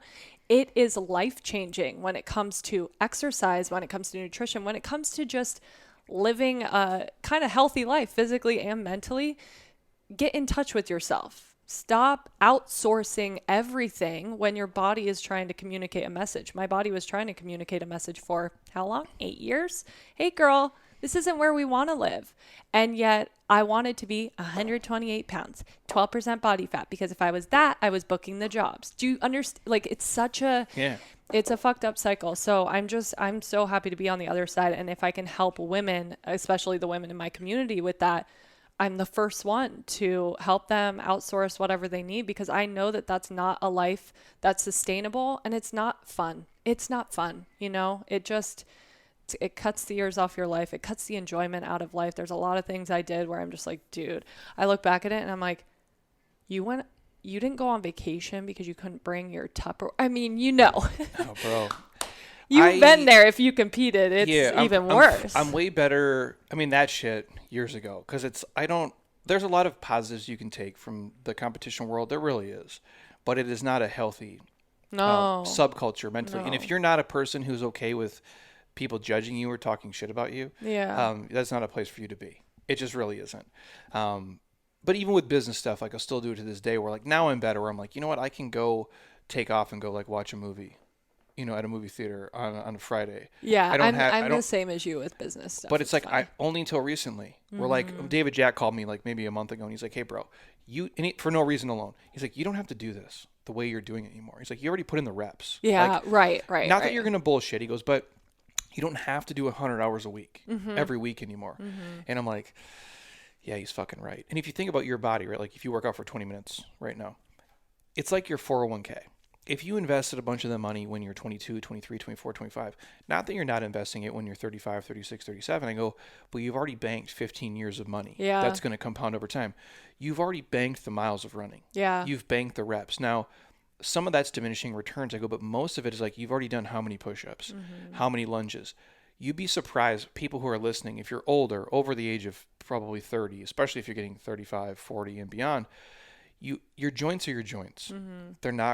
You're not getting new ones unless you actually go get replacements. I go, so it's hard for those things to take any more abuse. I go, so maybe you used to work out for an hour and a half, but now you can get so much more out of like 22 minutes. 20 minutes, yeah. Versus that, I go, and that's way more efficient. And we always say this, like 3x52 for a normal person.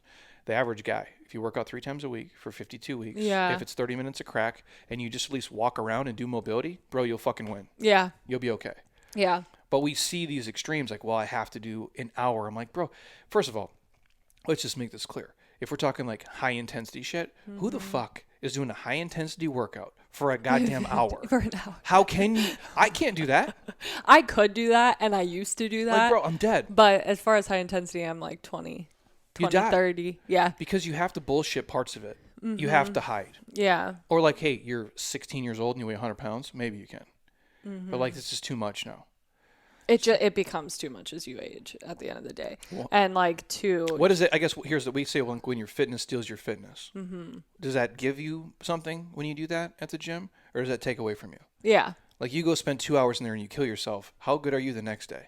Or how good are you for the rest of the day? You're trash. I mean, because every time I would, and again, this was pre-baby, pre-baby. This was a long time ago, but it's like I would go spend that time in the gym, and then what am I doing the rest of the day? I am not good with my business. I have no brain cells left. You're done. Because I just put it on my workout, and now I'm thinking about the freaking food I'm going to eat and tracking and measuring everything.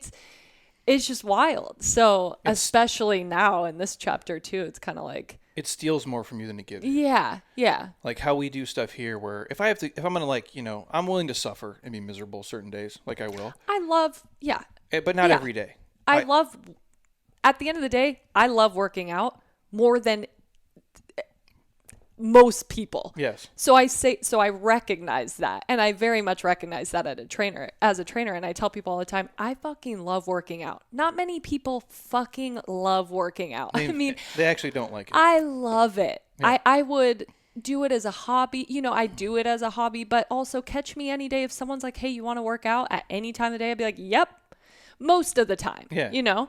So I understand that, you know, the brain is wired differently as an ex-athlete, and it's something that I'll always love and enjoy. And most people don't love and enjoy it. So to that, I say, as a trainer, I want people to understand that they should find movement they actually enjoy. Stop forcing yourself to do shit that you don't enjoy because you think it's going to work or produce A, B, C results. Why don't instead lower the barrier to entry and just go move your body in the way that you want a few days a week?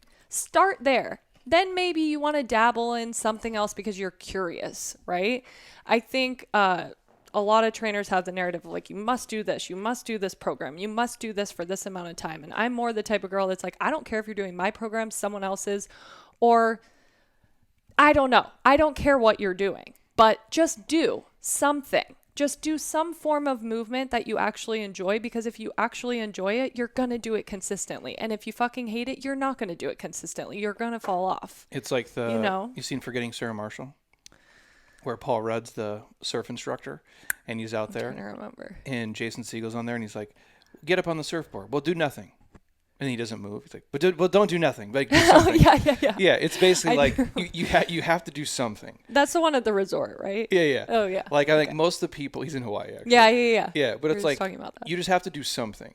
Like, if it's walking for most people is a low-hanging fruit. And that's the fruit that I use, walking and stretching. Yeah. That's literally what I use. For most people, if you just walked every day. And by the way, I fucking love walking. Yeah. And if you hung from a pull-up bar and, like, I don't know, stretched your body, like, you probably okay. Mobility. Yeah. Stretching, walking. Now, if you want to ride an assault bike, cool. Most people fucking hate it, you know. No, that's something I actually, you would never catch me. See what I'm saying? Like, you know, like but you don't have to suffer though. Like you can't, and again, for most of you, if you like to do it, it's more sustainable for your life anyway. Yeah. If you're dreading it every day, like if I really hated this business, there's no fucking way I'd be here every day. That's what I'm saying. Sustainability. There's no way. At the end of the day, if someone comes to me and they don't like high intensity interval training and strength training, I'm like, bye, because I'm not going to force you to like it, but I will be here telling you and championing you to just move your body. So go find something that you really enjoy. Doesn't need to be with me. And I think that's our responsibility as trainers. If at the end of the day we want people to be moving, we shouldn't force them to do the movement that we do unless it appeals to them. We should be helping them go somewhere else, get moving, go for a walk. I mean, we should be helping them in other ways if they want to move their body, because we know that exercise is good. And so, yeah. Well, there's no exercise like you have to do. Like if it doesn't feel good for you, you shouldn't do it. Dude, if you don't want a goblet squat, you can back squat, front squat, squat squat, coast. There's a million squats you can do. Scalable things. It doesn't matter, dude. Like that's the big thing for people. Well, this is what the program says. I'm like, it's irrelevant, dude. Yeah. And I think if you don't feel good doing something, don't do it. Especially when you're older. Like your pain is a real thing. Like it's a signal to your brain like, hey, bro, there's a problem here. Mm-hmm. Now, like, you know, there's certain things obviously we push through, but I'm like, when you really don't feel good and it feels off, like if you're 6'9", you probably don't need a back squat, bro. Yeah. Like femur length biomechanics alone, it's not for you. And I always ask, like, can you do something versus should you do something? Mm-hmm. Like I make what I call business decisions in my workouts now. It's like, can I still deadlift 500 some pounds? Sure. Do I need to? Mm-hmm. And if I do, will anyone care? No. And two, I'm like, what is the risk reward? If I do it, okay, I feel great for 10 minutes, but Probably not. And if my bicep rolls up into my armpit, gonna hurt. Yeah. Like if something becomes unattached that's attached, now I have a problem. Yeah. And that's just my ego. It's like, I'm not saying you can't go do box jumps, but if you have a history of like knee, hip, ankle issues, like, do you need to be jumping up and down on a fucking box 100 times? I'm like, you probably don't. Yeah. And if you never were an athlete and you're 55 years old and you work in an office and you do no mobility, like, keep the Achilles attached, bro. Yeah. Like, those are questions people need to like. And scaling workouts, making them your own. At the end of the day, whatever's written out on paper, on a video, wherever they're getting their workouts from, scale it to fit you. You know, I'm a 35-year-old ex-athlete, so it's going to look different for you if you're a 65-year-old at home with different joint issues, but you still really want to do my workouts. Scale it to fit whatever works for you. So yeah, I think scaling is a huge thing. I think it's necessary. Because it works twofold for you. Like, one, you've done the reps, so you have this base built, you know, to do certain things that a normal person can't do. But on the same note, like, you also have the miles. Mm-hmm. So you've ran how many fucking miles on your knees and your hips and your ankles. And it's like, all those things add up, both positive and negative. Yeah. And everybody has to know that, like, hey, if I had, you know, knee surgeries, back surgeries, shoulder surgeries, like, when I look at my training, what serves you? Yeah, what's going to serve you based on your... And the stuff that you used to do probably doesn't serve you anymore. Oh, no. Like running, 50 miles per week, you would not catch me. Because what does that what would that give you now versus take away from you? You know what I mean? Yeah. Like, that's like when you train now, like, when do you train? Just during the middle of the day or whenever you can? Yeah. She goes down for a nap at 11:30, so usually around then. But Matt will typically be like, go do your thing in the morning. So I'll just wake up and do it. But as far as like miles and running was the biggest thing for me that I've dialed back on. Like, old narrative me would be like, you must log this amount of miles and blah, blah, and go at this pace. Now I'm just running to my level of like, what, just chill. Because you like it. Yeah, because I enjoy it. But I'm not forcing miles. I'm not forcing pace. I have goals, sure. I think we all do. I think we all have goals. But I just don't do it anymore to kill my body. I mean, and honestly, during my pregnancy, I had to stop at 8 weeks. I always thought I'd be the girl at 40 weeks running with that bump. I always thought that was going to be me. I stopped at 8 weeks because I'm in tune to my fucking body, and I would never push through that amount of pain. Catch me back in 2015 getting pregnant. I might have. That's fucked, but I might have. Bro. Do you know what I mean? Yeah. Like, you go through this morph as you get older too, but also as you heal your relationship with exercise and food and whatever, if that's a journey for you. And we actually where listen, you listen to your body and you don't fight it anymore. Yeah. No fighting it. Fighting takes so much energy. Yeah. It does. And I think coming from your background too, a lot of fitness competitors, it's really fucking hard to go through that journey. And it's a lot of layers, and it's layered for a long time, you know? Well, because the guy asked me the other day, we still have some individual clients online, so we'll get on phone calls and stuff, and people can book them with us too. He's like, oh man, I saw you in Hawaii, bro. He's like, you look great. Is this like the best you've ever looked? And I'm like, I don't know. I'm like, I've had like veins in my ass before. I'm like, I look like Skeletor. I'm like, I had veins in every single piece of my body. I go, but was I healthy? No. But how do you feel now? I felt like I wanted to die. I go, but being, maybe 40 years old here in a hot minute, I'm like, this is great, bro. Yeah. Like, I feel like I'm big, I'm strong, like I'm lean. I'm like, I just feel good. Yeah. and that's like, for me, I don't give a fuck. And I don't feel like I'm trying. I mean, I'm not saying I'm not trying, but I don't feel like I'm trying to force this. Yeah. You're in tune to how you feel. Yeah. I'm like, and there's things where I'm like, I'll look at it now and I'm like, yeah, I could do that today, but I don't need to either. You don't need to. Yeah. Where it's like, and for you too, probably the transition of, hey, I used to kill myself. Mm-hmm. And now I work out 20 minutes a day. First of all, if this person could talk to that person would be like, you're fucking crazy. We can't work out only 20 minutes a day. But now you do it, and yes to that statement. You look just as good, if not better. And the most important thing, you're healthier, and you're moving better, and you're feeling better internally and externally. Yeah, it's not even about, and but you don't, like, you would think you feel good. I think, but you would think that person back then who worked out for 15 hours a week, if you told them, hey, I'm only going to work out 20, I would tell them to fuck off. I'd be like, you're insane. No. But that's why when you go through the journey and you realize everything you feared doesn't need to be feared, and you go through some of those darker parts because it's not all easy, and you see the other side, you're like, what was I doing? You know what I mean? I wish I could tell her, stop sooner, but you had to go through what you go through. Well, and if you're, especially as an ex-athlete. Well, that's what I always say. Anybody who was an athlete here, you can tell because they're dumb. And like not a bad. Catch me coming into a class, I'll be dumb. That's the thing. Like if you make it a competition, and that's what it is. That's when I'm dumb. You see where a normal person starts to be uncomfortable, they kind of slow down and they stop. Where the athletes, if you say, hey, it's to this calorie or it's to this time, these motherfuckers will die. And like I'm still very competitive, so I'll say that. The same I did today. I'm like, I'm already sick when I'm rowing, and then it's the assault bike, and I'm like, well, fuck it, dude. Here's what it is. I'm like, well, if Jeff did this, I got to do that. And I'm like, and I'm not competing against him, but I just know where the number is. So I'm like, I can probably fucking get to there too, even though I already feel like trash. Now, it's safe to do. We don't do anything dangerous. I go, but that is something that's always layered in you. I think competitive nature, Matt will always and forever be like, take your own advice during competitive times, because I literally will sometimes push past that discomfort. If it's a competition, not on any given day, but like if we're doing Murph on Monday for Memorial Day, I'm going to send it. And then I can't walk all week, but I know I'm going to send it regardless because this is a competition. Anything you make that's like competitive, that's when I still know no bounds, but that's the competitive nature. It's not me every day. It is not me in my workouts, but I don't think that ever goes away. No, well, we call it, BJ Gadura actually calls it playoff mode versus practice mode. Yeah. So like when you're practicing, because that's what you do now, you practice fitness. Yeah. And then if you do something where it is like Murph, well, now you're in playoff mode. Yeah. That's a different thing. But you can't do that every single day anymore. And again, do you need to? There's no way. And there's no reason why. No. Yeah.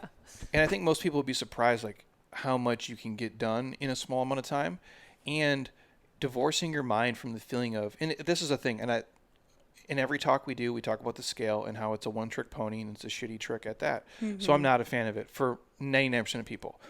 Also, like the indicator of, I need to be so fucking sore, I can't move. And if I'm not sore, I didn't have a good workout. That too. Bro, you're going to live in a state of soreness like a dipshit like I did for a decade? Mm-hmm. I go, that's not smart to do. Mm-hmm. Sometimes the best workouts you have, I feel great the next day. There's no extra tightness. There's no extra soreness. My body got enough stimulus, but not so much where it steals 2 days from me. Yeah. Sweat, soreness, scale, all three terrible indicators of a good workout. But yet people, they go off those. I get the same thing. Well, I'm not sweating as much as you. I'm like, dude, I pour sweat. I always have. Yeah. I could be doing nothing and I'm sweating. That's just my genetic makeup.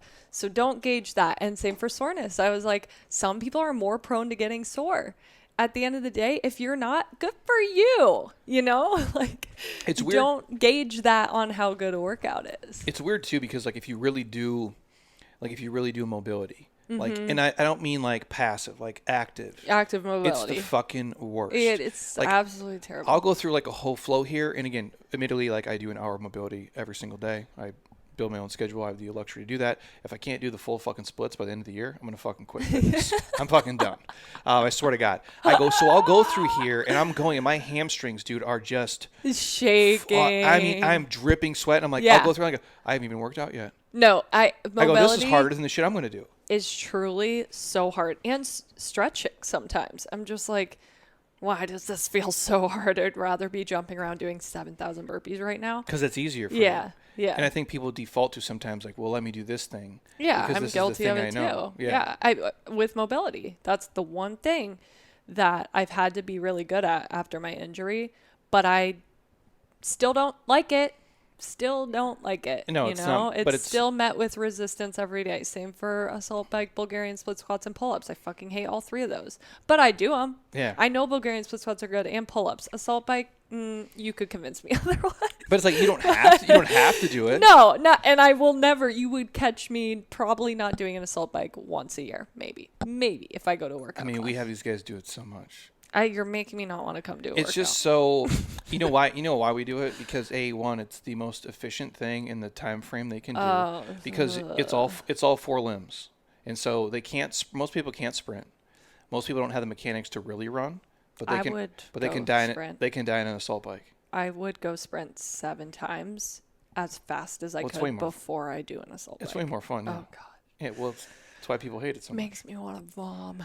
How is your? I'll do this quick too. How is your nutrition stuff? Like, what do you do? Just eat. You So eat real food. I I'm think sure. we kind of punched on that, but I really like all foods kind of fit into the equation. I'm just at the point where I have a lot of peace with food. And so I do fuel my body for workouts, but I don't calculate like protein, carbs, fat. I eat a lot because I want to fuel my body and I feel like it needs that fuel, but especially postpartum, like when I was breastfeeding, you do have to eat a lot. You do have to take in a lot of extra nutrition, but I think I just have a balanced kind of approach. I mean, Like, what's like a normal day for people listening? it's just so Like, you eat, like, what breakfast? You eat breakfast? it's or so no? different every day. Yeah, no, I eat breakfast. So coffee's like a staple, and that's not breakfast, but I'm just saying I drink coffee every day because basically what momming. Yeah. Momming. I usually do like protein pancakes for breakfast. I'll do a little fruit on top, and then snack probably nuts, apples. Lunch probably a sandwich, like I've been doing chicken salad sandwich a lot lately. What kind of bread do you use? Actually, I don't. It doesn't matter. Any, Wheat, like white. I white don't Wonder even bread? care. No Like I shit. would. Yeah. Yeah, I order all the time from Panera Bread. Oh, yeah. So fucking good. Their chicken But they're not walnuts. using like Wonder Bread. No, they're Panera probably Breads using are- like a 7-grain bread. They bake their own shit. Yeah. I don't know, Yeah. but nonetheless, I'm not worried about it, and I Yeah. totally would eat Wonder Bread too. Yeah, sandwich, and then I'll do chips like pop chips or pretzels or something for a snack, and then dinner. I don't know. It ranges. I fucking love pizza, so I definitely eat that probably. What's your favorite place here? 2 or 3 times a night. Venetia's, Never been. Never heard. Of Oregano's. it. Oregano's I've been to a million times. Yeah. Do you not like it? It's good. Yeah. It's so good. What's yours? I've got like a few here. Definitely Oregano's hits top for me. Oregano's is legit. Venetia's you should order. That's close. Where is it at? It's on Greenway and Tatum? No. Yeah, Greenway and Tatum. Yeah, I never even heard of it. What about Sicilian Butcher? Yeah, it's good. Yeah, Um, that place is good I've for been pizza. there once, like a long time ago. I've been Their to pizzas are Oregano's small. like 20 times. I fucking love At Oregano's. least. The We used to- Pizookie is Dude, truly back in the next day, level. like when I had like a real problem, Yeah. like competing shit. Oh, you would, yeah, Like, you so would like go binge. I on would a go. bunch of I would shit. go like literally the next day or that night, and I would eat God. two fucking You probably get so sick. pizzas. So Ugh. two whole and the Yeah. thin crust ones there, but they're fucking huge. No, they're huge. There's yeah. sweet potato fries there, Yeah. which are amazing at Oregano's. Yeah, they're good. And a Pizookie for sure. And I'd eat the whole fucking thing. Oh, the Pizookie. And dude, I would be like, it would be like So I was good. pregnant with abs at home. Like the most disgusting, bloated human who's ever lived. And I would yeah, feel like that shit cycle for 2 days. is just gnarly because you're putting your body into The such a bad salads state. at Oregano's are also good. I like the Picasso. Yeah. Yeah, that one's good. Dude, like their chicken is amazing. I whatever they do with it. actually like order so much food now that we can on Yeah. Uber Eats because like again, after a full day of parenting, I just want to order. So most of the time, I'm not even going to lie, I'm ordering dinner off an app, whether it's like Panera Bread, Pita Jungle. I don't know if you do Pita Yeah. Jungle. Heather does Chop Shop a lot. Maggiano's, Chop Shop, love Chop Shop. Farm and Craft a lot. Farm and Craft is it's great. expensive though. It is expensive. At the end of the day, like I'm paying for convenience, but truly after I get her down to sleep, all you want to do is just like, okay, Chill. I need a moment. Yeah. So dinners are just sporadic, but I do eat a lot of pizza. I like a big ass meaty salad, you Yeah. know. I fucking love ranch dressing, so it's a salad cannot come Very without very ranch. Midwest. of Oh you.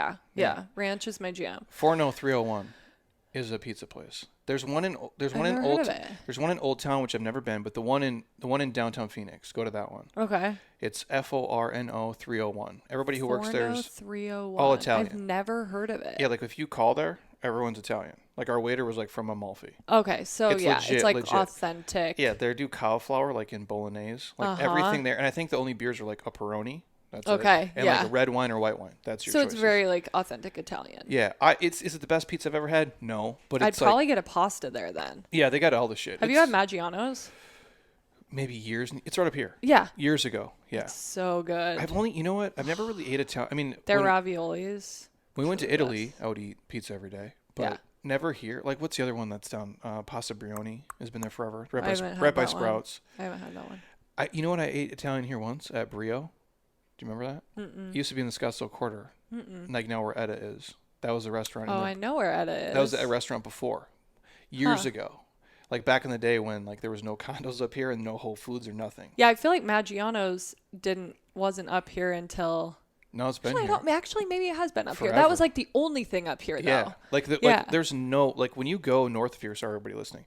Like when you go, everyone's like, what the fuck are when you you go, guys? like but like where our we got gym, off on a tangent. so our gym used to be behind Cracker Jacks. Oh, yeah. Yeah. There was nothing past Yeah, that. there's nothing. I feel like it's grown so much over the years. Yeah. Even, I mean, you came 15 years ago, even like 20, 25. It's creepy here now, like how big it's gotten. It's just developed, yeah. Yeah. It's cool, definitely though. developed. But yeah, and I have such a sweet tooth, so I'm always eating like cookie dough or something at night after dinner. Yeah.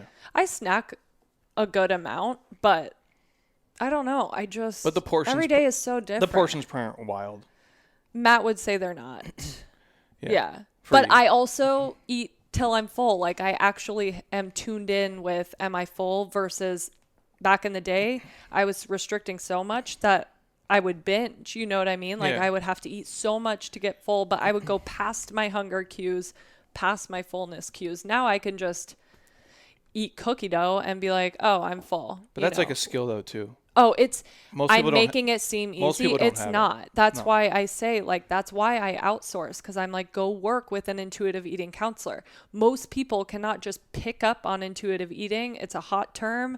It's something people want, but most people can't pick up on it that easy because they're used to a binge cycle with that type of food. Well, if your intuition is good, but if your intuition sucks. Right. it's But not that's good. why I'm saying Yeah. there are people that can help you.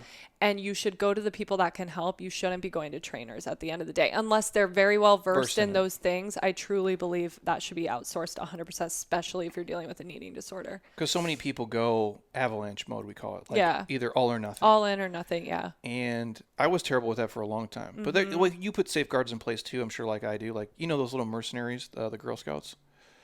No. The Girl Scouts. No, I know the Girl Scouts. Yeah, they're like little criminals. Oh my God. Yeah. Why'd you just call them that? Because they'll come to your house, right? Now I know why you get trolls on the internet. Yeah, and they'll be like, hey man, buy these cookies from me. Girl Scouts are great. And I'm like, thanks, dude. And they'll come and give you a box of Thin Mints and Samoas and shit. And I'm like, oh, I'll put them in the freezer. I still have mine. I won't eat them. And it's like, dude, I'll crush a sleeve in 10 seconds. So Matt's the same way. Or I'll do a whole fucking box and be like, dude, now I just give them the money and tell them to go down the street. Matt's the same exact way. Yeah. Meanwhile, I still have my box from October. Yeah, see, like, I can't do that. I just can't be around it. See, but again, ask me 6 years ago, I wouldn't have been able to do that. Now I have sweets and all sorts of shit in my people come over that know me as a trainer and they're like, this shit's in your house. And I'm like, yeah, I have all this stuff in my house. Yeah. So again, didn't get here easy. Like No, it was a it's a journey different for skill. sure. Yeah. It definitely took a lot of work too. I'm making it seem easy, but you guys, there were some really dark days of me like coming to terms with what this even looked like. I'm like, like I never used to keep that stuff in my house. And if I did, it was perfectly fucking measured. This is how much you can eat. So I really appreciate where I am now on the other side because it is like a really more peaceful living. I don't have to focus on all that. Because most people don't get there with Doritos or pizza or cookies. Like, it takes a practice.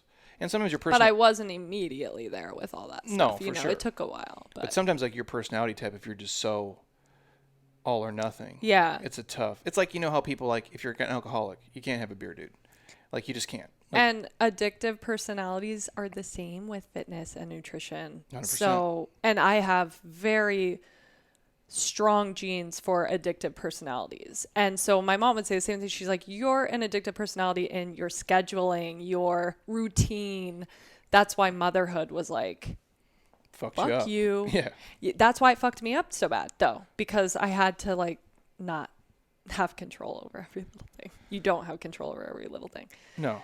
But which I'll ask this too, since I don't want to keep you here all day. We're almost at 2 hours. That's like, he's like, what the fuck? Where are you, girl? I know. A positive and maybe not a negative, but a positive about owning your own shit, and then a constant challenge about running your own business or being an entrepreneur, I guess? One more time. What's the best thing about Best being thing- being an entrepreneur? Or best thing is with our business, I think, is just like having the ability to change the course of someone's life. I think you and I both know there have probably been those stories that like hit you in the heart, that it's just like you've changed someone's life in the most dramatic way. I think that never gets old. Like, that is my purpose, is to just change people's lives, have a positive impact on them in some way, shape, or form. So that is the most rewarding part about what we do. The worst thing. The worst thing, I think, is navigating business and customers and clients that sometimes isn't easy. Yeah. You know, Because you get people who are salty once in a great while. Of course you do. Yeah. Of course you do. And I think the hardest part about our business today is exactly like the social media aspect of it, is that there are people out there that just want to see you fail, and they'll stop at nothing. You have to have a fucking thick skin. Yeah. But I think actually, to circle it all back, the modeling industry gave me a really thick skin. So this shit doesn't even, I'm just like, here we are. Well, because you're judged solely on what you look like, and you can't change it. Yeah. Like, well, hey, Jeremy, you didn't get this magazine cover, or you didn't win this show because you looked like this. I'm like, well, what am I supposed to do? This is what I got, bro. This is what I look like Bruce Willis. How am I gonna change it, bro? Like, you know what I mean? Like, it's crazy. Yeah. But no, it does help. And honestly, I do think for people, if you can get past that, and that it allows you to be on the internet open and free. Yeah. Because most people wouldn't say the things I say or the things you say on video in front of people. It's like, oh my God, that'd be so embarrassing. And so this, I go, but that's the shit that's holding you back, bro. But that's the thing, is like, I've stayed tied to just being myself and allowing people to see the different avenues and parts of lives. Have I made mistakes? Yes. Will I own up to those? Yes, always. But I think you gotta just be you. And if you get called in, listen, but be you. Otherwise, how could you do this for 20 years? Yeah, you just can't. Not at this rate on the internet, because again, like, you could be the best person with like, I actually consider myself to be a really nice, caring, empathetic person. I've done a lot of work to understand clients and get rid of the shitty narratives that I used to use, and just like internal work. But someone's still going to find, someone will still find a problem with you. So if you can't understand that the people are meant for you and will gravitate towards you, and others will not, you'll never make it. So you have to understand that it's going to happen no matter what. You cannot appeal to every single person, and you shouldn't try, because every time you try, you're going to change something about yourself.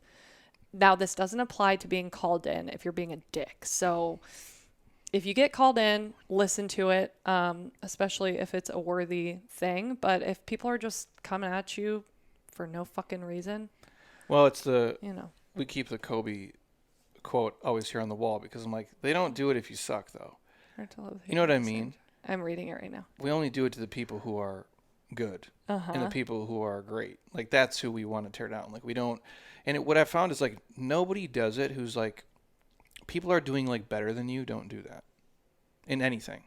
Like, I'm not going to go on somebody's stuff, like a coach who's young, and be like, dude, your stuff sucks, bro.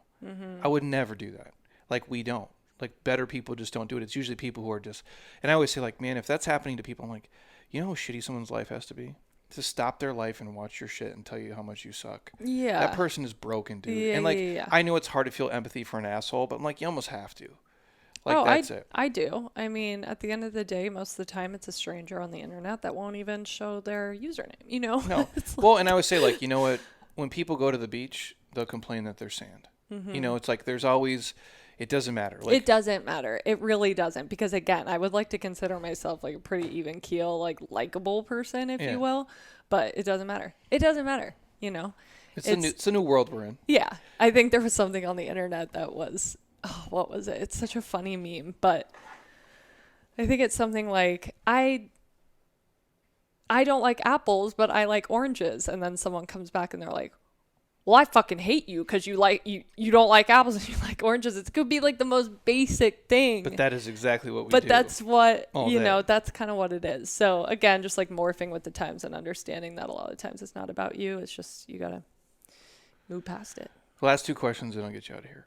Okay. Entrepreneurship, owning your own business, is it for everybody? No is the answer. No. Yeah. You don't got to be nice. No, I'm not trying to be everybody nice. can play in the NFL. No, you can't. I think, again, you got to have a thick skin or build one. And you got to work. At the end of the day. Because you guys have died for this. You have to fucking work. And if you're not going to grind a bit and work and be low for a bit, then a lot of people will quit that first year. That first program that tanked. I see it even with my friends in the industry. Like, they're not willing to put in the work that it takes to get to where they want to be. So I don't think it's for everyone, because people often quit when things don't go right. And you have to understand, like, things mostly don't go right in business. Yes. There's so many fucking things that go wrong every single day. And you got to just wake up and do it all again. So if it is the person they're like a young coach, whether it's in person or online or like a mix of both, I think a lot of people these days, like, I would tell somebody, and this is my belief too, like, I don't think you can be good on the internet at all if you've never worked with people in person, like, ever. Yeah. You have there's no reference like hours point. On the floor. Yeah, like, did you work with a 46-year-old guy with 2 kids who's super fucking stressed? I'm like, if you didn't, and you're 22 years old on the internet telling this guy he should only eat, protein and vegetables and exercise 7 days a week, I'm like, you're a fucking asshole. Like, that's not realistic for that guy's life. There's no empathy there. There's no connection. So for like a young person, whether it is in person or online, like, what's the best thing you tell them? Like, especially when they're first starting out. Obviously, don't quit, but get experience and hours on the floor. Like, work with different people. I think that's the easiest way to understand your audience. And you could still work with a zillion people postpartum or pregnant, but you're still never going to know what that feels like, right? So it's like, as a trainer, you cannot put yourself in every single scenario. You'll never know what people are going through, but the more empathy you can have and the more experience you can have working with different populations, no one should be under you. Also, never treat people like they're under you, but like, get to know and understand your clientele and the different avenues and aspects of different people, and the better trainer you'll be. Because I think, again, like, go back into the day, I would have one narrative. Fitness is your life. Do this program as written. Never eat a carb. Like, that shit is so wildly not helpful. No. So as a trainer, and not realistic. Open your mind. Yeah. Get to know your clientele and get to know people that maybe don't eat, sleep, and breathe this shit. Because the more empathy you can have and the more you can understand different clients, the better you're going to be as a trainer. And it's a whole morph. So I'm not acting like I'm perfect. Hell no. I've been through lots of different narratives as a trainer, but I do think I'm at the best right now of being able to kind of understand different. But that's like having like a beginner mind and like being like, wow, I don't know everything. Yes, the ego. Yeah. Drop the ego. And a lot of people are like, well, my stuff is the best. I'm like, well, if you only have 10 clients, is your stuff the best? Mm-hmm. The market's decided your stuff sucks. Mm-hmm. Like, I'm not trying to be a dick when I say that. I go, but it's true. If people are looking to your stuff, and it's for a reason, because you have empathy and you have an understanding, but that takes years to do. It does. That's my point. Like, I sucked. Yeah. 20 years, or when it was 2005 is when I first, so what is that, 18 years? Yeah. That's fucking terrible. Yeah. Trash, bro. Yeah. If I could refund everybody who bought stuff from me for I the know, first I feel 5 the years, same way, like garbage. Just with the narratives. I'm like, oh my God. But I did the best I could. Yeah. I trained you in a park, and God knows what the fuck I had you doing. It was probably terrible. I go, but I did the best with what I had. Yeah. And as I move forward, I'm like, and again, because you age too, though. Mm-hmm. So you start to be like, okay, this is what I used to think now versus, and so you can grow with that. Yeah, you get the reps in and you grow as a person and you grow as a trainer. So never think that you're starting at a bad level. Like, you're starting at what you know, and you're going to learn more along the way, and you're going to get more certifications, and you're going to get more hours and experiences that you would have never had if you didn't train people in person. So I think I'm with you on that. Like, start at that in-person level where you can really get some hands-on experience with clients. I just think it translates so well. And don't just do it for money. And that, I mean, yeah. Pick something else, bro. If you caught me on any podcast episodes in the last 5 years, that is the number one thing I say. I never got into this business to make money. But dude, because think about it. And I understand it's changed a little bit. Now, compared to like a hedge fund, there's no money in fucking fitness. Fucking zero. Now, can you make millions of dollars in fitness? 100%. I go, but when you started doing it, that was not the case. How many retired fitness people did you fucking know in 2012? Zero. Yeah. Short of like Tony Little, Richard Simmons, like the big names. Yeah. But dude, you're not Richard Simmons, bro. And that was, you had no kind of framework to play with. So when I tell people like, well, why did you start doing this? I'm like, I don't want to hate my fucking Wednesday, dude. I hated my fucking life. I'm like, I just want to do something where if I could pay my bills and exercise and listen to rap music all day, fuck yeah, dude. Like, I'm going to win. Like, really simplistic. Now, it's grown, obviously, and things have changed, but it's not why I wake up at 4 every day. Yeah. I don't come here just for money. I would do 95% of this shit for free. Yeah. The 5% I wouldn't do for free is what actually makes the money, but that's what a business is. Yeah, I mean, you have to do, no matter what business you're running, you got to do things you don't want to do, period. So that is what it is. But at the end of the day, not getting into it for money and actually having a passion about it will translate over the years, because you're going to have to be at this for a long time. So if you don't like what you're doing. And it will translate if you also learn all the skills of the shit you don't want to learn. Yeah. That's the big thing for most people. Like I get it. You love sets and reps and programming, but you do got to learn some of the other shit. Oh yeah. That's the tough part. Yeah. For a lot of coaches. I think trainers get stuck in their niche, so to speak, and I think that's okay in a sense. I think you should be known for a certain type of training. But I think even just going through pregnancy, like when I got pre and postnatal performance training specialist certified, I learned so much that I didn't know as a trainer that I could literally apply right to my clients going through that. And so I always just say, like, think about your clientele. What on average are you hearing? Who are you working with? And do you have all those credentials to really understand them if you haven't been through it yourself? So and are you investing in things that like you personally want to do or what personally help them? Because what I think is fucking cool might not help Dennis and Bill here. Yeah. You know what I'm saying? So like I need to invest in things that actually help them and not selfishly only help me. Oh, I know. And I used to do like continuing education for years. It would be like only the shit that appealed to me, where it was like intense track or like. And like, how many of your clients give a fuck? And I'm like, do you know how many clients I'm going to get to the track to do sprints with me? 0. Yeah. Literally 0. So yeah, I started going down different avenues and just really kind of every time I do continuing education now, it's to learn something new for my clients instead of this sounds fun and easy for Danielle. Yeah. But I think that's a maturity piece, and that's what makes somebody like a good coach versus not. Totally. That's 2 hours, dude. Is anyone still here? Oh yeah, dude. We do some of these for 3+, dude. People go That's crazy. That's wild. That's so crazy. Where can these guys find you at? Well, your Instagram. So all she does is Instagram. I would just say Instagram. I mean, I'm usually on there. If I'm not, it's because I'm taking a mental health day. But otherwise, I'm usually on there. You do stories every day too? Yeah, I do stories every day. And I don't post every day, so you will not catch me posting every day. But you'll catch me storying every day. And then the feed goes on forever because I've been on Instagram since the app originated. Same here. So I have a free workout every third post.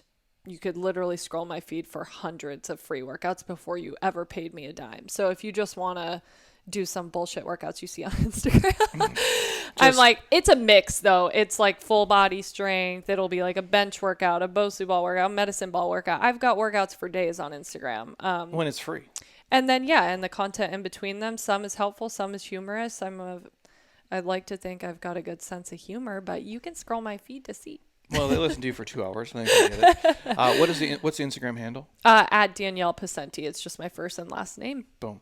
I'll stick it in the show notes, so it'll be there. Awesome, dude. This is legit. Yeah. I appreciate thanks. it. That was a good talk. Yeah, we'll snap a picture, and I'll get you back to being a mom. Cool. And doing all that. Let's go, Mom. Everybody else, again, reminder, Jeremy Scott Fitness app is on there for you guys. If you want a free week trial, we're rocking and rolling. They're on week 2 of the Summer Metcon Challenge right now. Again, if you guys want a free sample of athletic greens, obviously hit me up. I'm happy to have Monica send it right to your front door. And again, my friends at JLab Pro are having their sale right now. The code is MD29. I'll put all those things in the show notes, as well as Danielle's Instagram handle. Give her a follow. It's well worth it, obviously. She's good at what she does, and obviously she'll keep it real, which is always important. So yeah, I appreciate it, dude. Thank you for having me. Yes. You guys on Apple Podcast, drop it a 5-star, leave a comment. Same thing on Spotify. Don't be a lazy ass. We appreciate you guys as always. And until next time, eat well, train hard, be nice to people. And please, you guys, keep doing shit you love with people you enjoy, because your life is too short not to. I'll talk to you soon. Peace.